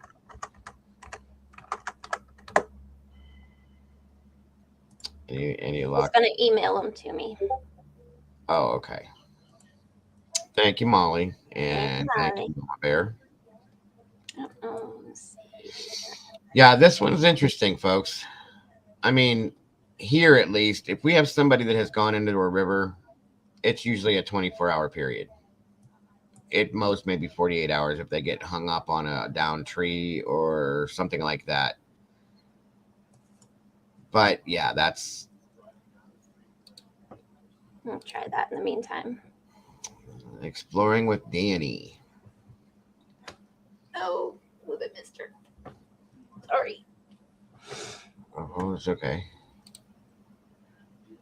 So these are all the videos that he did from the area that she went missing. Right. Okay. April says the police timeline says the team call ended at 9:30 and the phone was found at 9:35. How does someone disappear and not hear something in 5 minutes? Right. And that's another thing. Think about this, guys. If she would have fallen into that river with as many people that were there, don't you think somebody would have seen her splashing around in the water? Or floating in the water at that point? You know what I mean? There's the abandoned house, guys. There's no way into it whatsoever. I have a break and entry, but I have looked in the windows. There's nothing here at all. Nothing. Well, there's the abandoned house, guys. There's no way into it whatsoever. Was that the one that her husband supposedly looked into, the abandoned house? Pam's asking, is this the guy who has a video of him swimming? I didn't see one of him swimming, but that doesn't mean there's not one. Let's see. Yeah, that's what I was saying, Dan. It's only 4 foot deep in most of the places, and it doesn't move. It just flows very slow. There's no white water. There's no rushing. There's no nothing. yeah, there's a lot of people that walk around in there too, Kim. Grab dog, threatened to kill it if she doesn't get in quietly, then leaves the dog there. I mean, again, anything's possible. So the dog follows them doesn't mean the person kidnapping won't kick at the dog and shut the door and go. Yeah, I got you. Good to see you, Sunshine. Thanks for joining us today. Aren't there multiple high and low tides per day? That's what I remember. Really? I think there's 2 highs, 2 lows. One is what Pamela had said. This guy has been spoken to by police regards trespassing, etc. Ongoing investigation into him. Oh, okay. Wow. Into this guy here that's on video?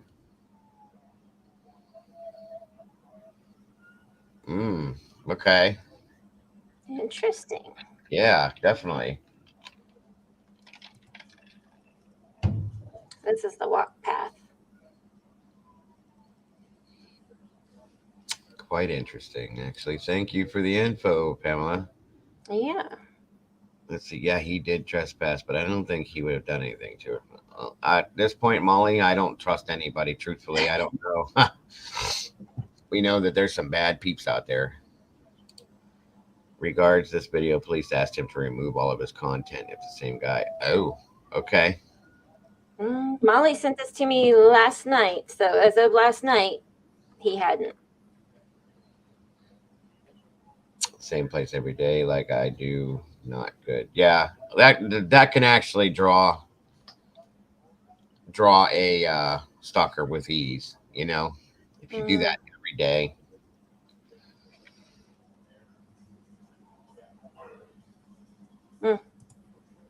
Interesting.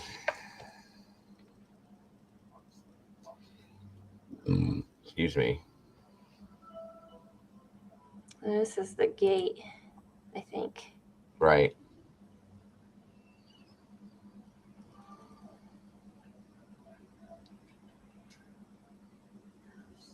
It's definitely dark there at nighttime. Yeah.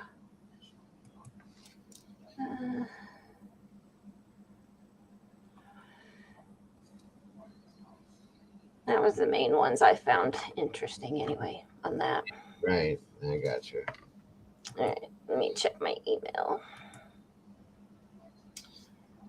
Let's see. On the press conference today, said that I can pull up the new press conference. It should be done by now. They are taking actions regard trespassers and folk going on to private land. I will look for it now. Okay. Thank you, Pamela. Yeah, there was a new press conference that was released a little while back, guys. This morning, or early afternoon, maybe.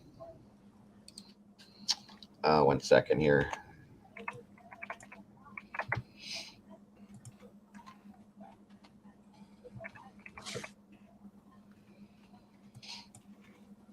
To give you guys an update on that. Dave plays is awesome. Oh yeah, I agree, Kim. Okay, this is the newest press conference, folks. I believe this will have some new info. No, I don't know how much, but I don't believe there is any too new for us. But this should give everybody an update and an insight into this, and then we can move along with some other stuff here.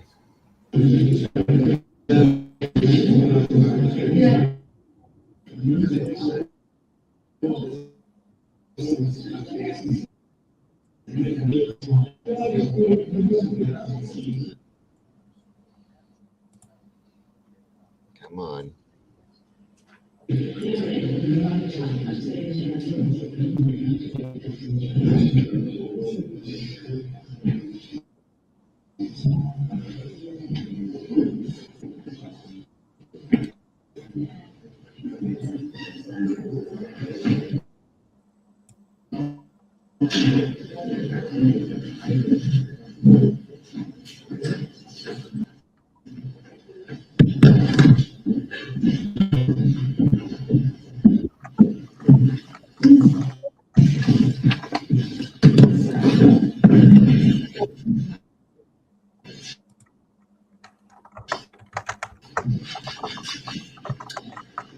Good afternoon. It's now been 11 days since Nicola Bully, a 45-year-old mother of two, went missing here in St Michael's in Lancashire. It remains and always has been our priority to find Nicola as soon as possible to bring back to her family. Her family continues to be supported by specially trained officers who update the family daily and support them in other ways. I want to take you through the unprecedented number of inquiries that the police do nowadays. We've received literally thousands of pieces of information from the public, the wider community, Nicola's family and friends, which we've been combing through diligently. This means at the moment there are around 500 active pieces of information, inquiry that we're working on to try and find answers for Nicola's family. We have a team of 40 or so detectives under a senior officer working daily to cope this enormous amount of information. This is normal in a missing person inquiry and does not indicate that there is any suspicious element to this story.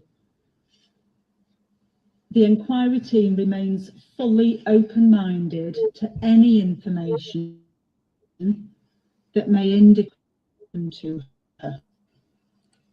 Some of the specific pieces of information and the lines of inquiry that they've been undertaking include house search, looking at CCTV, the various pieces of dashcam that have been submitted to the inquiry, identifying and tracing and speaking to key witnesses, a number of whom have come into the inquiry and been spoken to and given valuable information.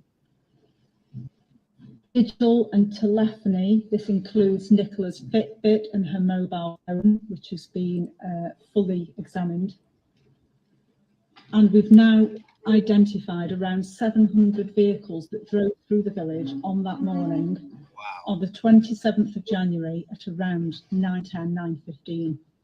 And we're in the process of speaking to all of those drivers to try and find out if they have any dash cam footage, what they saw on that day, or anything else that may be of value to the police inquiry. We remain very grateful to all of our partners and the wider community for the help they've given. In particular, and I've mentioned some of these in the past, this includes His Majesty's Coast Guard, Lancashire Fire and Rescue, Lancaster Area and Bowland Mountain Rescue, other forces and national experts in different fields, as well as the Specialist Group International, or SGI, who have offered their assistance to the family free of charge and have been working under the direction of the police search teams. Our work around the search of the river and the riverbank continues, and this includes many pieces of different technical equipment, including sonar, pole cameras, drones, underwater drones, and so on, as well as specialist dogs. As I said on Friday, the river is a complex area to search. It's not a still water, it's a fast-flowing, moving water that is tidal in parts. And as acknowledged by some of the many national search advisors and experts that we've been consulting throughout, this makes it particularly complex. We have already discounted particular areas of the river, but as they are tidal, we have researched them to ensure that nothing washed back into those search areas.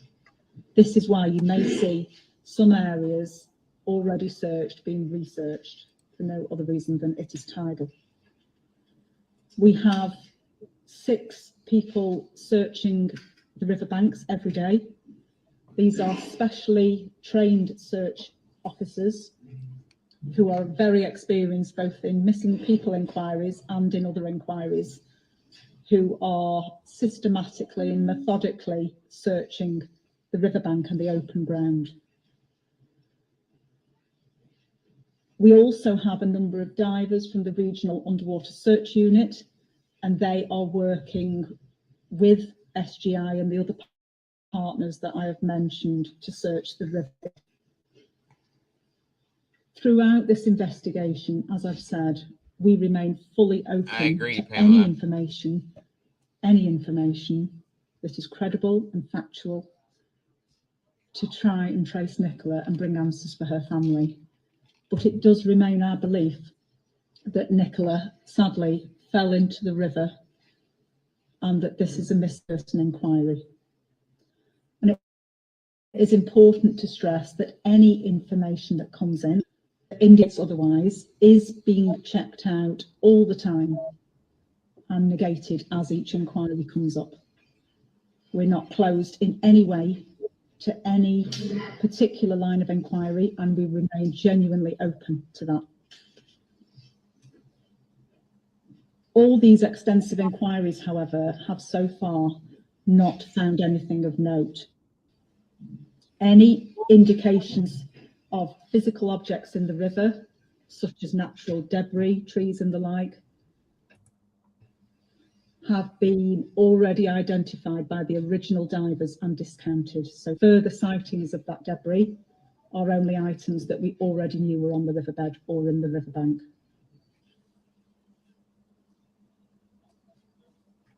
We would ask that people in the wider community, particularly on social media and online, do not speculate as to what may have happened to Nicola.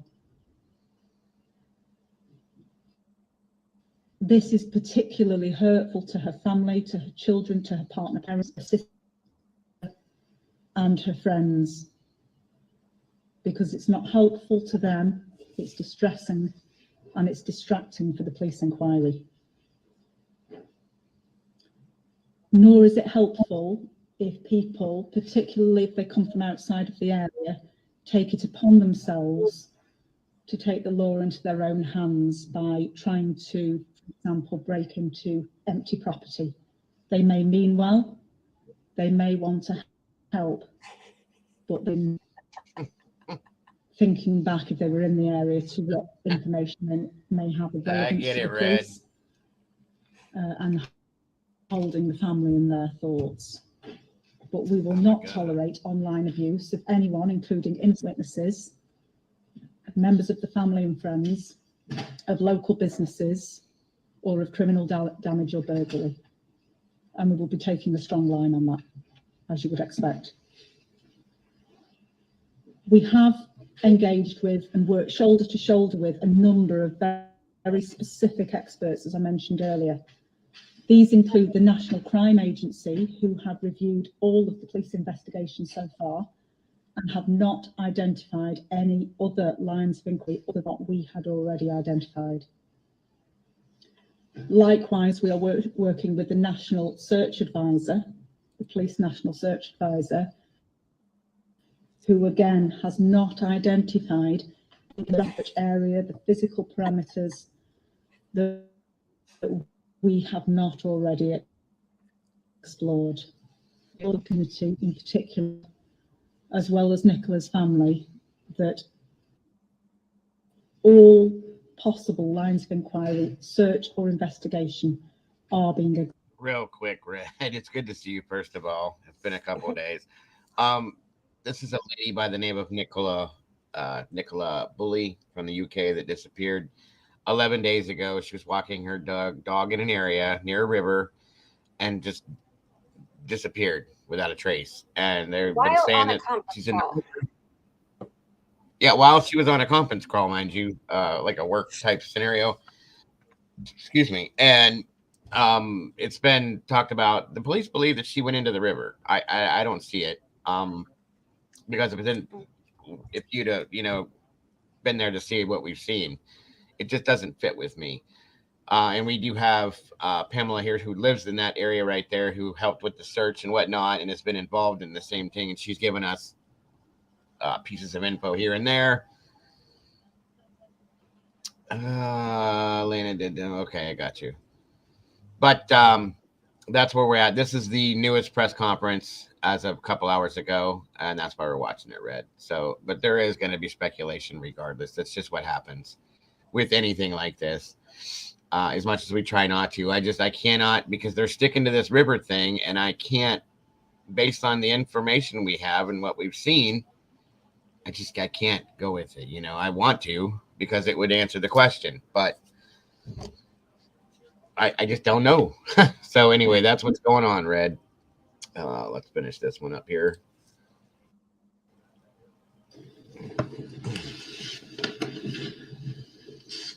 I'm just going to reiterate for those who may not have caught some of the earlier detail, some of the key elements of this case that may jog somebody's memory if they were about on Friday morning, the 27th of January. We know that Nicola was last seen on the upper field next to the Riviera here in St Michael's at 9:10. She had taken her spaniel Willow out for a walk, and CCTV that we've looked at shows that Nicola did not leave either the allotment lane exit of that riverside area, nor the Rowan Water Caravan Park, which has been discounted, nor any of the other locked or areas covered by CCTV. As I said Friday, this only leaves the path along Garstang Lane onto the A586, which is not covered by a CCTV, but the more of those 700 or so vehicle drivers that we can identify and who can confirm that they have neither dashcam footage or saw anything on that morning will help us to close that very small gap. 700 people in a 10-minute period. We can say with confidence, therefore, that we believe Nick remained in the Riverside area. Now, you guys understand that this woman is saying, and it's been said, that there's 700 people they found that traveled this area in a 10-minute period of time. That's insane. I don't know. I guess I can't envision it because I don't live there. You know what I mean? She happened to fall into that well-manicured, highly visible stream, not river, except, well, yeah. However you see it, Red, like I said, it's just hard for me. Here's the thing, Red. That river flows down into, Pamela gave me the name of it, where it widens. It's got a name, they call it. Starts with an E. It's a village and only route out to the M6. Oh, that explains why. It just comes out. I got you. Everybody has that. Everybody goes through that one area to get out. That makes perfect sense now, Pamela. But query. What is it? What's the word, Pamela? Where you said the river flows into an estuary. Thank you. Thank you. And then the estuary, Red, flows out into the Irish Sea, and then the current and the tides. They have an expert diver they brought in, kind of UK's version of AWP, and it flows out and it comes back in. The tides push everything back in, up and down that river like that. So, and it's not regardless of what she says, we looked at the river. It doesn't move very fast, folks. So is that what they call rivers over there? The estuary is kind of, it turns into a canal per se, is what we would call it over here, because it starts as a river and then it widens, and which is more of a canal, and then it opens up into the ocean or sea. I'm sorry.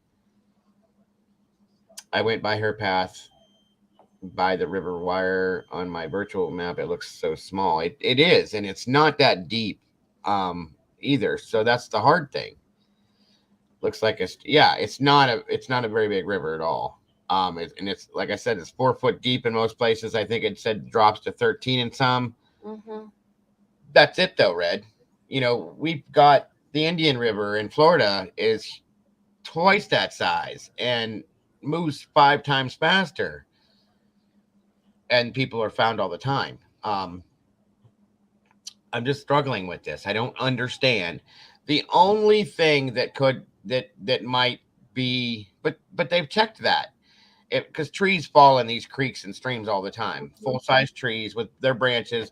If she got put into some kind of like an undercurrent, pulled down and got hooked on a tree and she's stuck, I haven't seen any crocodiles. There's no alligators, crocodiles that will grab her and go hide her. This doesn't make sense. That is the only thing I can think of. But again, like I said, they've been up and down that river underwater with drones, divers. You'd think they would see that if she was hooked up on a tree or something underneath. Right. There's nothing, folks, nothing. And it's so weird, Red. I don't understand it. And maybe our understanding is different, because unlike Pamela, we don't live over there. We don't see, what goes on. It was a tiny village, but homes built on greenbelt land. I got you. Okay. We have nothing like that here. Okay. See? And that's the difference. That's what I'm saying. That's what we're used to. Yeah. She said the undergrowth is bad. Okay. Absolutely makes sense. She would be hung up somewhere visible in that creek from the pictures. That's what I said. That's exactly how I felt about it. And anything that dumps out into an ocean or the sea or something, with an undertide or an undercurrent that pushes and pulls with a tide, it's going to be kind of like a, what do you call that? Like a plunger effect. Okay. Right. You know what I'm saying? And it's going to push and pull and push and pull. And the force of that would keep her floating, in my opinion, up above. And there's nothing showing anywhere. Did they say if it was high, low tide at the time she went missing? As the undergrowth on the river makes it invisible to see the sides, let alone the river in parts. Okay, Pamela, that makes sense. Pamela, do you know if they said when she went missing, if it was high or low tide that morning at that time? I mean, if it was low tide, then the river would definitely be down, even more shallow than what it would be, I would think,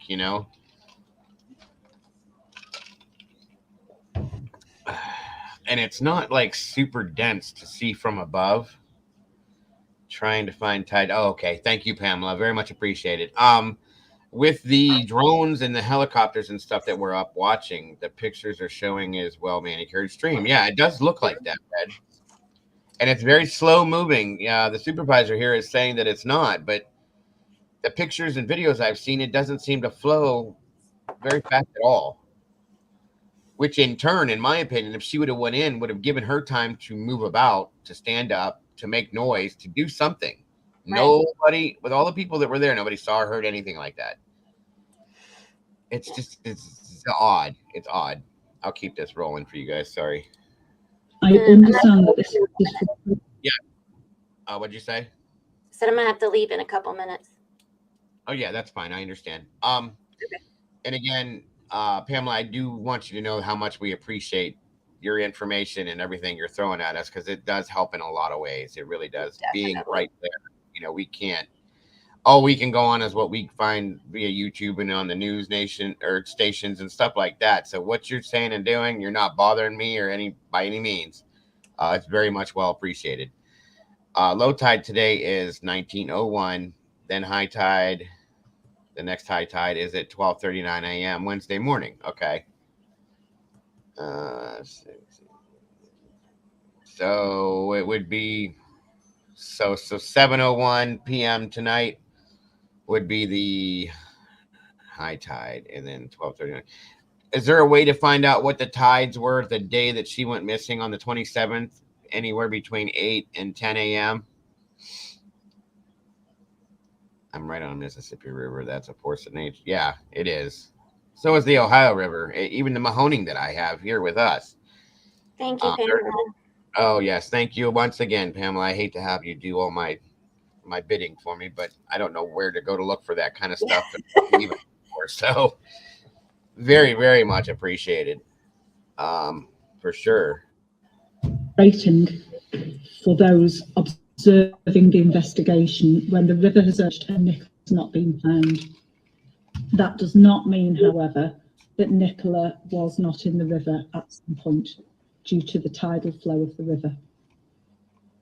For this reason, our search of the river and the riverbanks extends out to the sea, particularly the area from Knott End out towards Morecambe.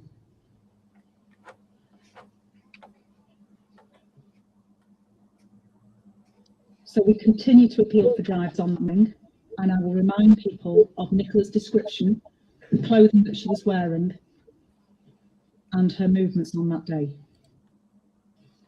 Nicola was 5'3" with shoulder-length hair. She was last seen wearing a knee-length black gilet jacket and underneath an Engelbert Strauss black long-sleeve jacket to the waist. She was wearing black jeans. Okay, Pamela says high tide was at 06:06 a.m. Low tide was at 6:29. So that would be p.m. So low tide, I'm not sure how it flows or rolls there. So 6:06 a.m. would have been 3 hours before she was there. So it wouldn't have been that deep at that point. Right? That would have been high tide at 6:06, right? Or high, wait a minute. No. Yes, high, I'm sorry, I got it backwards. High tide was 6:06. So yeah, it would have been deeper there. And then low tide was 6:29. Wait, those are both AM or 6:29 PM is how that rolled, Pamela. Low tide would have been at 6:29 p.m. Yeah, that's what I said. Okay. The high tide time was in time with when it came in from the 26th to the 27th. Okay, I got you now. Okay. I gotta hop off. I'm sorry. Bye, guys. It's okay. Thank you so much, Mama Bear. I'm sure you'll probably be back in chat, but yeah. See you soon. All right. Bye-bye. Thank you so much. Bye-bye. You're welcome. Then later, high tide was at 12:39 p.m., followed by low tide 19:07, which would be 6:07. No. I'm sorry. 7:07 that day. Okay. Okay. I got you now. All right. Long green walking socks tucked into her jeans and green ankle-length wellies. She has her hair tied in a ponytail and was wearing a pale blue Fitbit. I have a small number of detail extra to the timeline that I provided on Friday that fills in some of the gaps on the morning that Nicola disappeared. They include that at 8:26 a.m, Nicola left her home address with her children, which can from her being released, that may jog someone's memory. Yes, Pamela, I am. Thank you very much. I do appreciate, and I understand completely. Double mom, it is dangerous for sure. My cousin drowned. Snake River's no joke. Just like the Mississippi, they're not. Neither one of them. At 8:40, Nicola dropped her children off at school here in St. Michael's. At 8:43, she was seen on the river path towards the gate and the bench on the lower field. At 8:47, someone who knows Nicola saw her walking along the lower field with her dog, and the two dogs briefly interacted together. At 8:53, she sent an email to her boss. At 8:59, she sent a message to a friend. At 9:01, she logged onto a Teams call. And at 9:10, we had the last confirmed sighting of Nicola on the upper field walking her dog. We know from telephony work that her phone was located on the bench at 9:20. At 9:30, the Teams call ended, but Nicola's phone stayed logged in. And at 9:33, approximately, her phone and her dog were found by another witness who doesn't know her. I would ask people to dig back into their memory 11 days ago to that morning and to phone us on 101, or if there's a sighting of Nicola, on 999, or I do now have an email address for direct contact into the investigation room for us to receive email. Details of this are published on our website. It is Nicola Bully, spelt EY, investigation, all one word, Nicola Bully investigation at lancashire.police.uk. Nicola Bully investigation at lancashire.police.uk. Just want to end by holding Nicholas. It's an agonising time for them, particularly her two little girls who are only 6 and 9. It's very, very distressing for them not to have found Nicola, and to ask everyone to remain constructive, cooperative with the inquiry, not to do anything to hurt us and hold us back from trying to find Nicola as quickly as possible. To remain respectful to each other in the search, that's including the inquiry team and the local people for whom this is also very difficult. This is a tight-knit community of people who have come out in force, as have our partners, and I would thank them again very much for their work so far. Thank you. I'm happy to take questions. Last night, your independent expert, Peter Fording, told our channel that he did not believe that Nicola. He said he believes the fund could be a decoy, that there could be third-party involvement. How helpful is that for you when the police are saying its hypothesis is that she somehow fell into the water, and yet you've got part of the team investigating this case basically contradicting? Well, I thank SGI for the help to the team. As I said before, our search has not found Nicola in the river, and then a research in parts by SGI found the same. That does not mean, as I said a few minutes ago, that Nicola has not been in the river. And in the light of other inquiries being discounted from the investigation so far, although we are keeping an absolutely open mind to anything new, then clearly our main belief is that Nicola did fall into the river.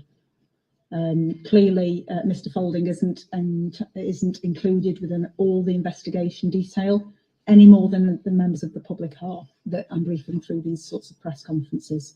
So we would ask that we be allowed time to continue with those inquiries and to release to the public only what is relevant for them at that time. Thank you. I'll just take another question. Thank you. It's the 12th day that Nicola Bully has been missing. Every day concerns will increase, no doubt, for everyone. How confident are you that your team will find Nicola alive?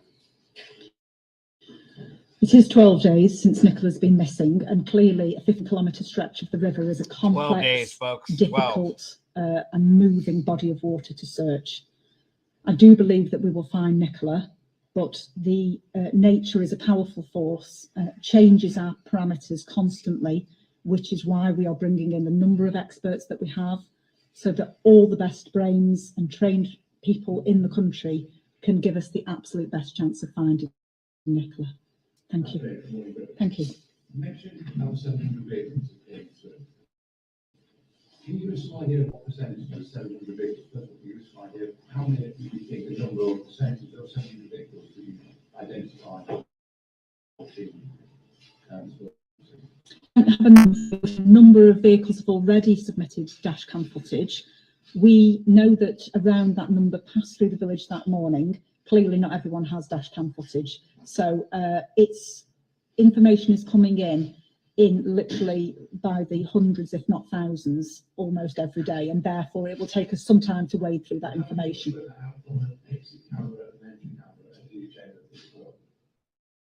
Say again, sorry. Well, I'm not going to talk about sort of how those vehicles have been identified, but suffice to say we have identified them. We are in the process of writing to all of them to ask them to come forward and either confirm or negate whether they have anything that they could help us with.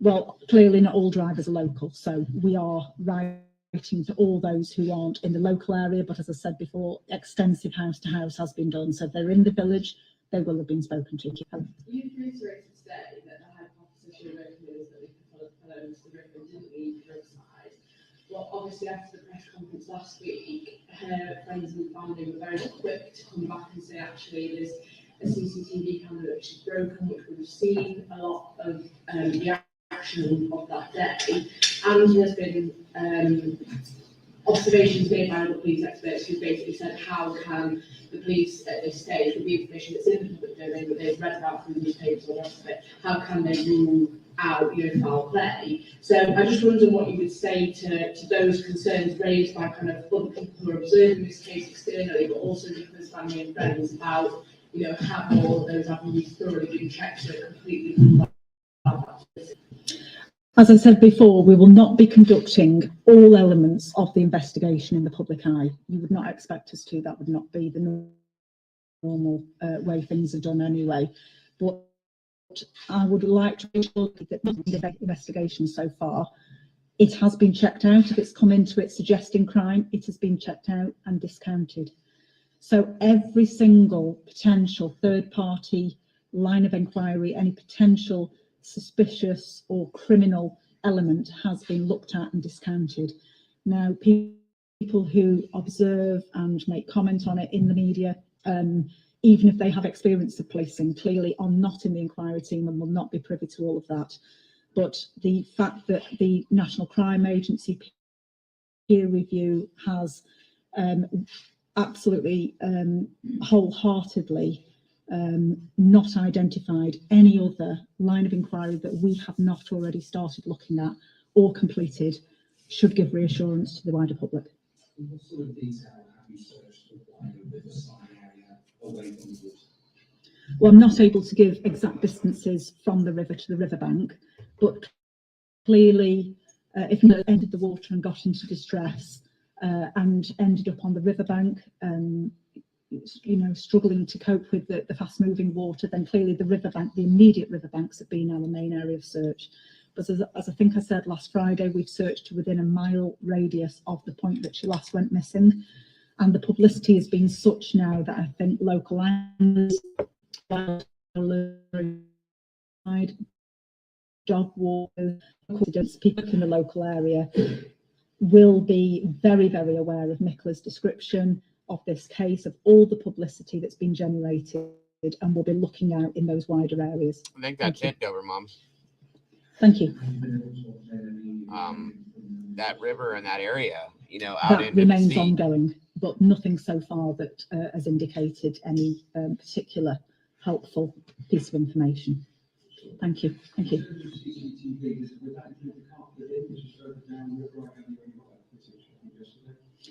I'm not able to give very specific details of CCTV beyond the local village. I am aware what's been done in the local village, but everything of relevance to the river and the riverside is being considered. So I'm sure that is as well. Thank you. Hello. No working hypothesis is that Nikki went into the river. As that's continuing to be scanned and checked over by the specialist search teams, how much extra resourcing could be gained to expect for other lines of inquiry?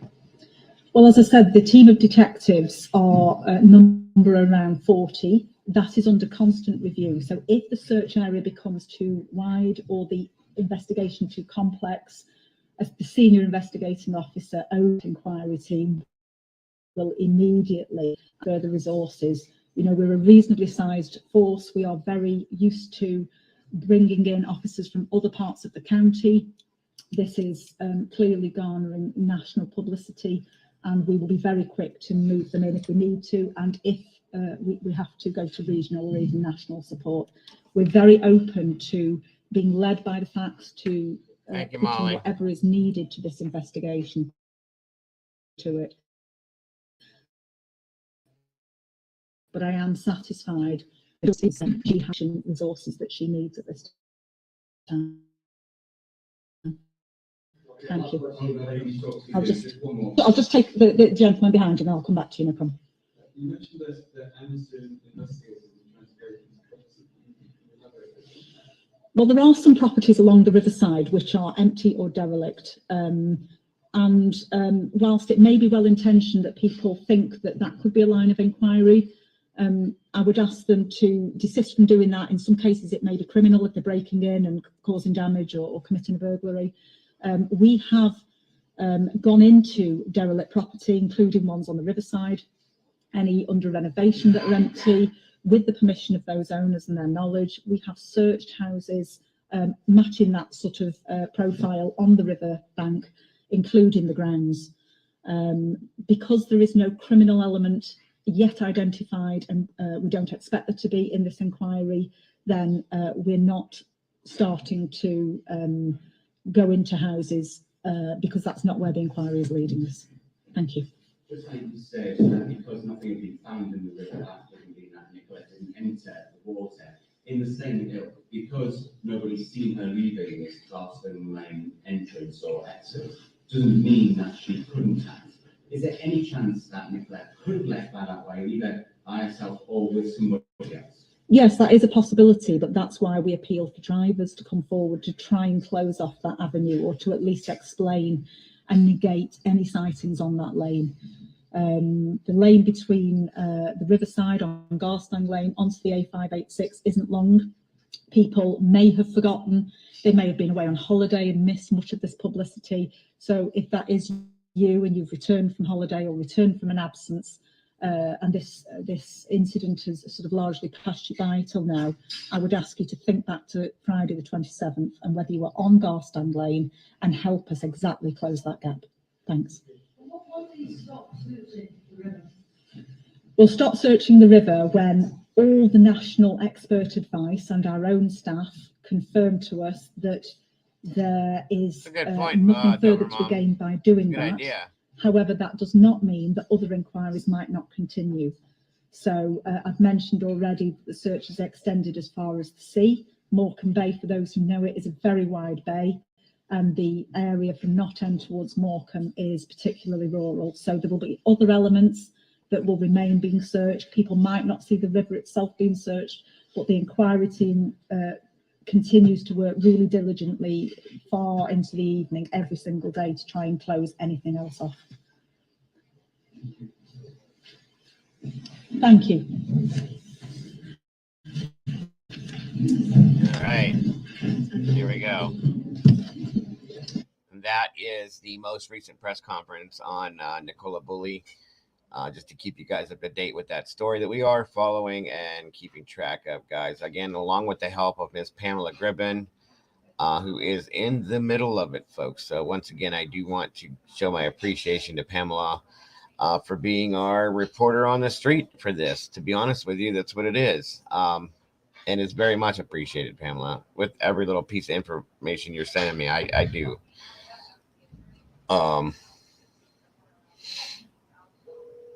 Well, thank you, Dobermom. I appreciate that. And it's just these are just who I am, guys. You know, 100%. So I do appreciate the fact that you recognize that. And it's just part of who I am and always have been. Very much appreciated. Let me check out what Miss Molly sent me, folks. Give me a second here. Thank you guys all for joining us today. It doesn't seem like we have a whole lot of people in here right now, but that's okay. I see a lot of green meatballs in here with us, which is what the family is here, and that is who matters, guys.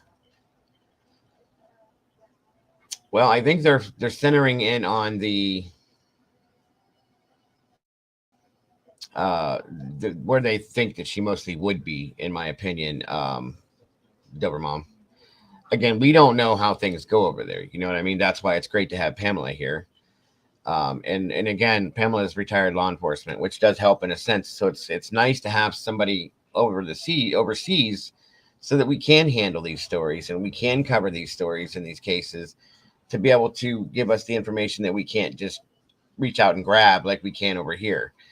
It is. I see what you're saying. No thanks. No need for thanks. Not often that I'm local to cover your stories, and I get it, but I do appreciate you, Pamela. I want you to know what you're putting in, the effort you're putting in, the time that you're using to do this is very much appreciated and very well received from you, and we all do appreciate that. So let's see here, Molly, what you have. I just want you to know you are appreciated, my dear, very much so.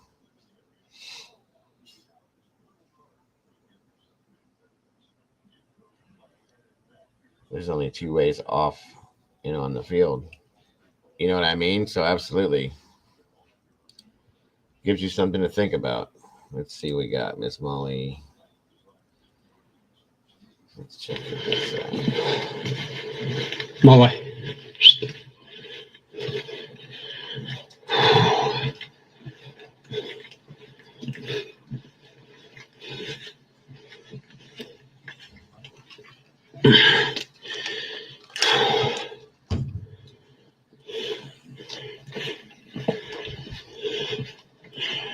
I mean, it is quite steep down here, but even if you fell in, it's quite shallow there on that side. That's my thought. But there is a lot of debris there, a lot of big brick and stuff. So if you were to fall in and that's what I'm saying. If she was to fall in right there, that was right in front of her bench. It's pretty shallow there. Unless she would have maybe hit her head or something, I would still think somebody may have seen that. And the river's not moving very, very fast. So, like, I don't see her, like, floating down very quickly. Do you know what I mean? That's the problem I have with this. hit your head on one of them, you probably would knock yourself out 100%. Looks like a breeze block, maybe sandstone. But yeah, can't believe the dog has jumped in there at all.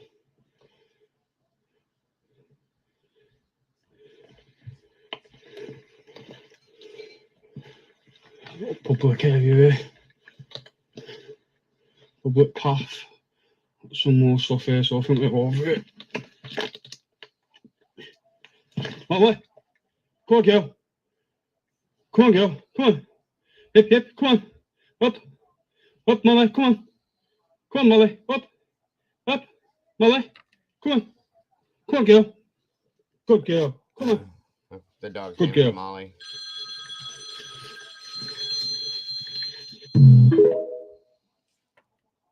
Thank you, Miss Molly, for that one. Appreciate that. Let me see. Did I have another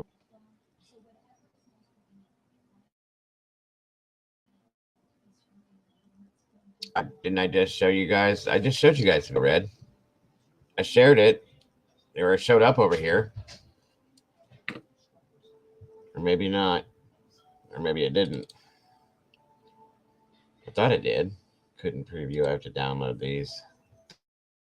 Thank you so much, Miss CC. I appreciate that. Okay, let me see if I can re-show it. I thought it came over on that screen. That's why I thought you guys were seeing it. Hold on.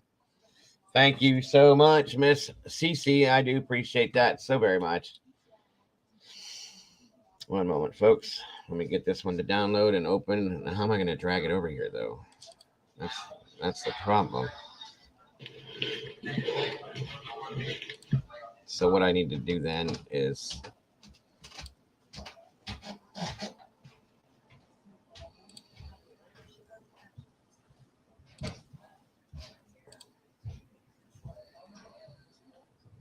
I guess I'll have to do it this way. Sorry, guys. 1 second.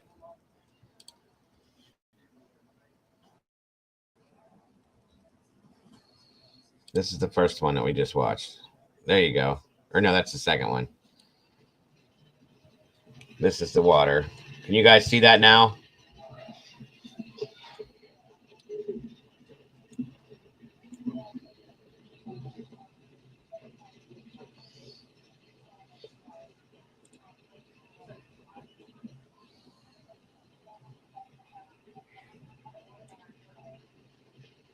I hope.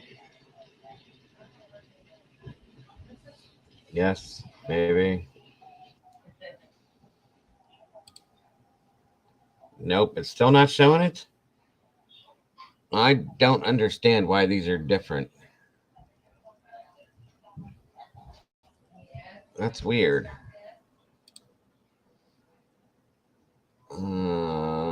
Video player for Google Drive, YouTube. I'm going to have to probably change these up then.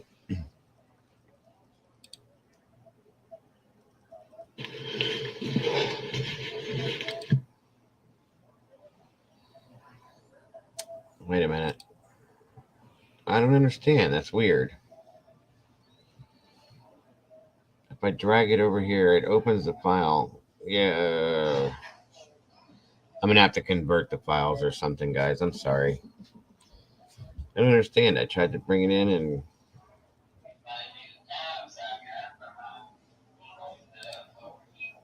All right. Get to chopping now. Yeah, I saw that, Mama Bear. Thank you, though. And thank you, Miss CC. I appreciate you very much. Hold on, folks. I don't understand why you can't see it. And all it was showing us that the one video was just showing us that guy. He was walking around at night in that area. It showed the path. It was just nighttime. Same thing we had already seen. And the other one showed us the boat on the river. I just don't understand why it's not doing this. Like, I downloaded the file. It won't let me. It won't let me bring it over. Yeah, I don't understand it. It wouldn't let me. It wouldn't let me share it with you guys for whatever reason. It's weird. I did it 3 different ways and it still didn't let me do it. I thought for sure you guys saw the last one. I don't get it, guys. It doesn't make sense. Okay, that's fine, Molly. Do what you got to do, please, please. It was very weird because I've been able to share everything. Thank you, Miss CC, once again. Very much appreciated. For the super chat, we got a super sticker train going, folks. Not a train. I'm not going to use that. But anyway. Yeah, that's weird. I don't understand that. Michelle After Dark. Yeah, Michelle After Dark. She lives over that way, I believe. She's out. She walks her dogs in her videos a lot of times. I'm not going to really have a chance to do much more or anything else. Tonight, folks, we are going to be getting into what we had talked about before, just so you guys know, for those of you that want to be here, can be here. We're going to be getting into doing the, well, we had talked about doing stories on a lot of the horror movies that they put out, or thriller movies, whatever you want to call them. There have been true stories behind all of those movies and stories and some of those books that you've looked at. You know what I'm saying? So what we're going to start doing in the evenings is we're going to start telling those true stories on here, guys, and show you where those movies may have come from and so on and so forth. So that is what we're doing tonight. I don't have an exact time, but I will put it out. I'm going to say I'll give a rough estimate of around 9, maybe, if that's okay. That'll give me a chance to get everything I need to do done, but we're going to come out and we're going to do some of that. It's still true crime, just not modern, not a lot of things that are going on. And some of the stuff we're going to be touching base on is going to be like the real story behind the Texas Chainsaw Massacre, Amityville, the Nightmare on Elm Street stories that are based on Asian stories about men dying in their sleep over there in Asia. Things like that. Different real stories about how these movies came about, guys. They're very interesting. Ed Gein and John Wayne Gacy, the Cleveland Strangler. So it's still true crime. It's just different versions of different things. And I'm going to give you the deets on everything that I can, if you guys are interested, of course.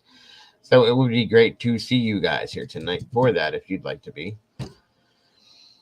Has she been over to St. Michael's, South Africa? I think so. I do think so.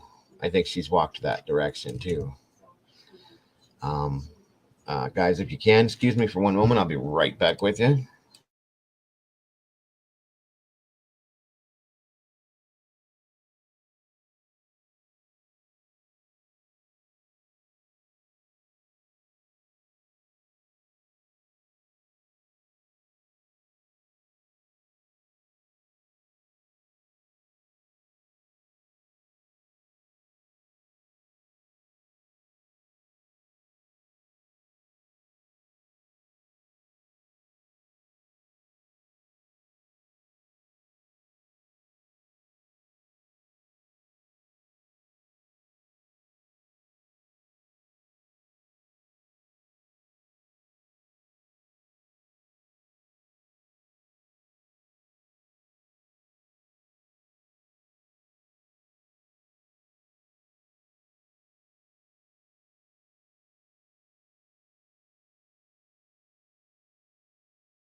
All right, all right, all right.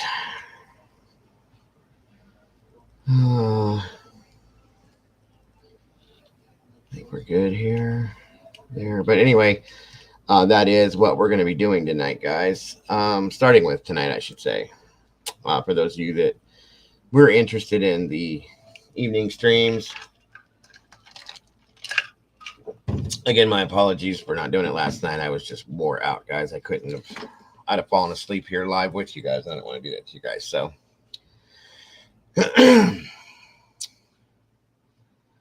looks like 2:22. I'm going to be running out of time here in a minute. Got some more stuff I got to do, and then I got to get that ready for later, and then da-da-da-da. Busy, busy, busy, busy. Yes, 2 dogs. So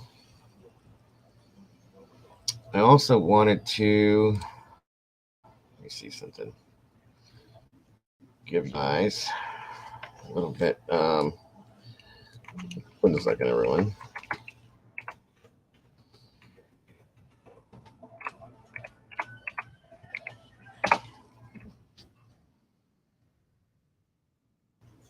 Oh, okay, Pamela. I can definitely do that. 1 second, everybody.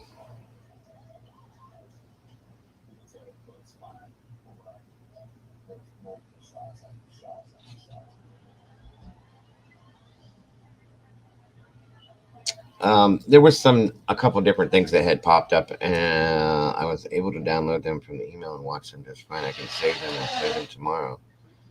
Can you send them to my email from your email, Mama Bear?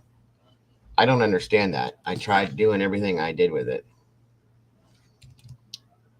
You didn't have to convert them or anything. Yeah, I pulled it over just like I do with everything else and like presented it, and it didn't do anything. That doesn't make sense to me at all.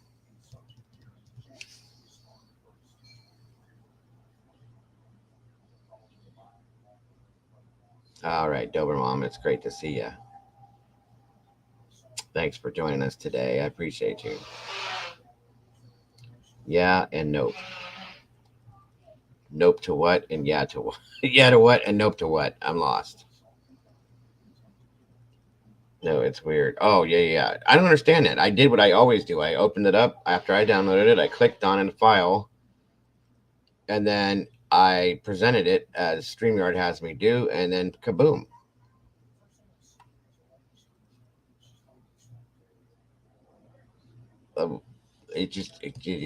I was watching it. I watched it both ways while I was talking to you guys, and you weren't seeing it at all, which is weird. I'm not, like I said, maybe I had to convert it to share it through StreamYards, but you didn't add it to StreamYard is what you didn't do. Maybe that's the difference. Because I could open it up and watch it fine, but you guys couldn't see it when I showed it when I shared it. You didn't have to convert anything. Okay. Well, let me see if this changes anything. Hold on. Hold on a second, folks. And again, thank you, Miss Molly, for so.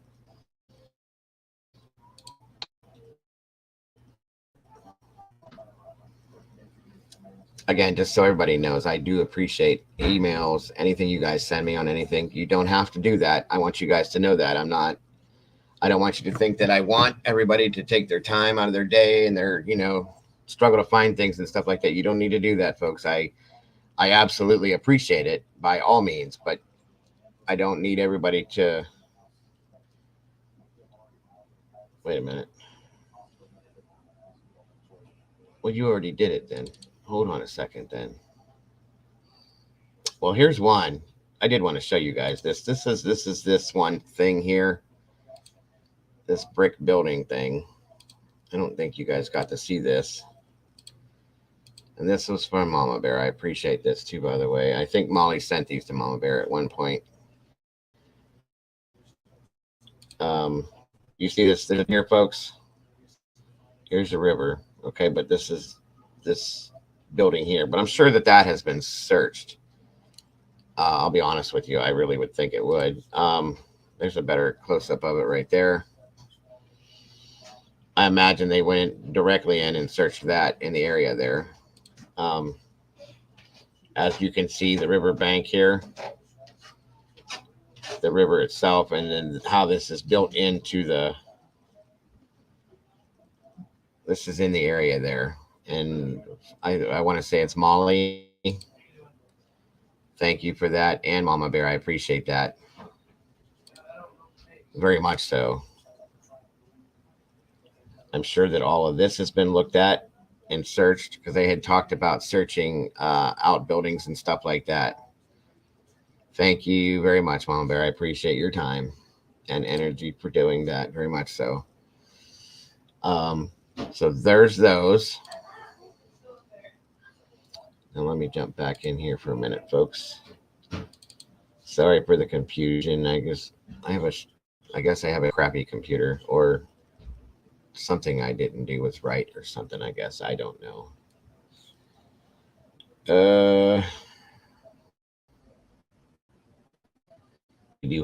Also, I see another email I received about an offenders list that Molly had found. Again, thank you for your time, Molly, and the energy looking for that stuff. I appreciate that. These are okay. Now let's see what happens here. Couldn't preview file. There was a problem playing this video. See, I don't understand. And it's showing me that I have to download it. And then cloud convert video player for Google Drive, YouTube uploader for Dropbox Drive. One of the apps below to open this. I don't understand this. Download it again. Open file. It opens up over here. These are TikToks. Maybe that's what it, it's not letting me do it. That's crazy. I share. Let me try this. Share screen. Okay. Can you guys see this right here? This box that I have on the screen. Okay. You see how this pops up? And then I have this. Molly must have corrupted them. Okay, let me know if you're seeing this.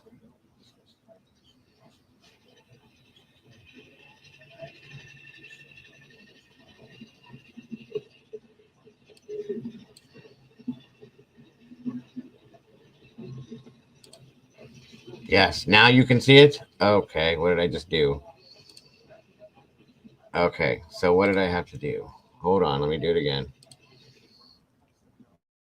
All right, here we go.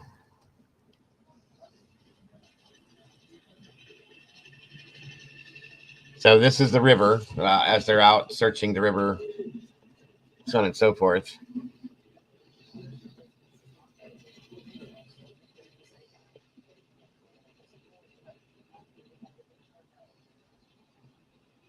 And you see they're using the sonar right here.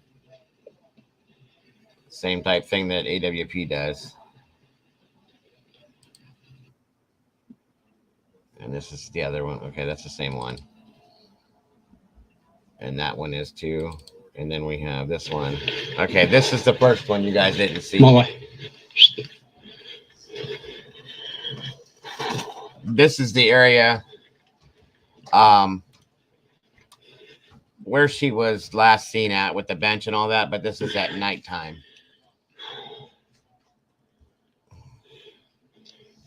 There's the bench. There's the river's edge, the bank right there. And how he was saying it was kind of steep. It is quite steep down there, but even if you fell in, you know, it's quite shallow there on that side. But there is a lot of debris there, a lot of big brick and stuff. So if you were to fall in and hit your head on one of them, you probably would knock yourself out 100%. Looks like a breeze block, maybe sandstone. But yeah, don't believe the dog has jumped in there at all.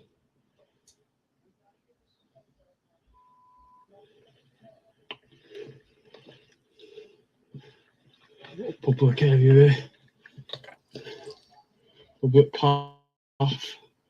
some more stuff here, so I think we're over it. Okay. Molly, come on, girl. Come on, girl. Come on. No video. See, I don't understand it. Sorry, guys. I just now seen it. I don't get it. I'm sorry, folks. You saw it, but then no video.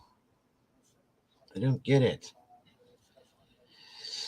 I'll figure it out. Everybody, my apologies once again. Red lights, red lights, red lights. Sorry, guys.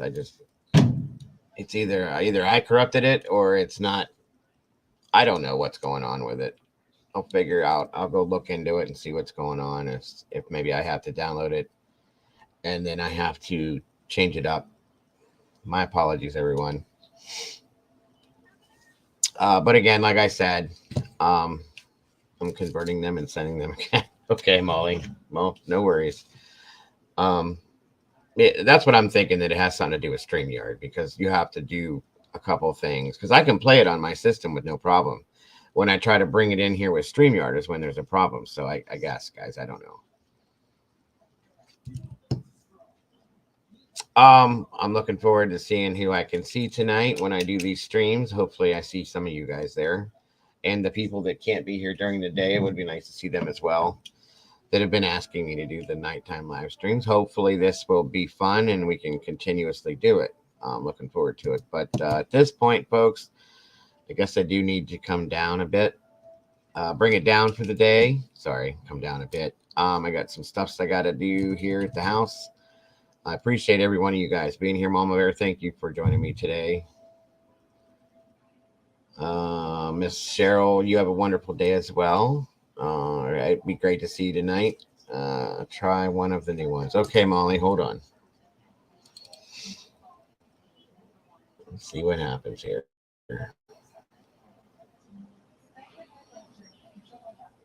No subject. I hope that's what was just sent. Well, I hope you're here, Miss Molly. I need you guys to be here. In preview file, there was a problem. It won't let me do it. I don't understand this. Your computer don't like my computer. That's the only thing I can think of, Molly. Good deal, Brandy. Good. I'm looking forward to seeing you guys, and I hope you guys enjoy it too. All right, Miss CC. Hope to see you too. No worries, Miss Pamela. And like I said, if you have no qualms with sending me the updates on Nicola, I definitely will take them with no issue since you're over there. I appreciate that again. You all have a great rest of your day, guys. I love you to death. I appreciate each and every one of you for supporting the channel and for being here with us today. Again, Mama Bear, thank you so much for joining me up here. I appreciate you so much. You guys have a great one, and I hope to see you soon. Bye-bye.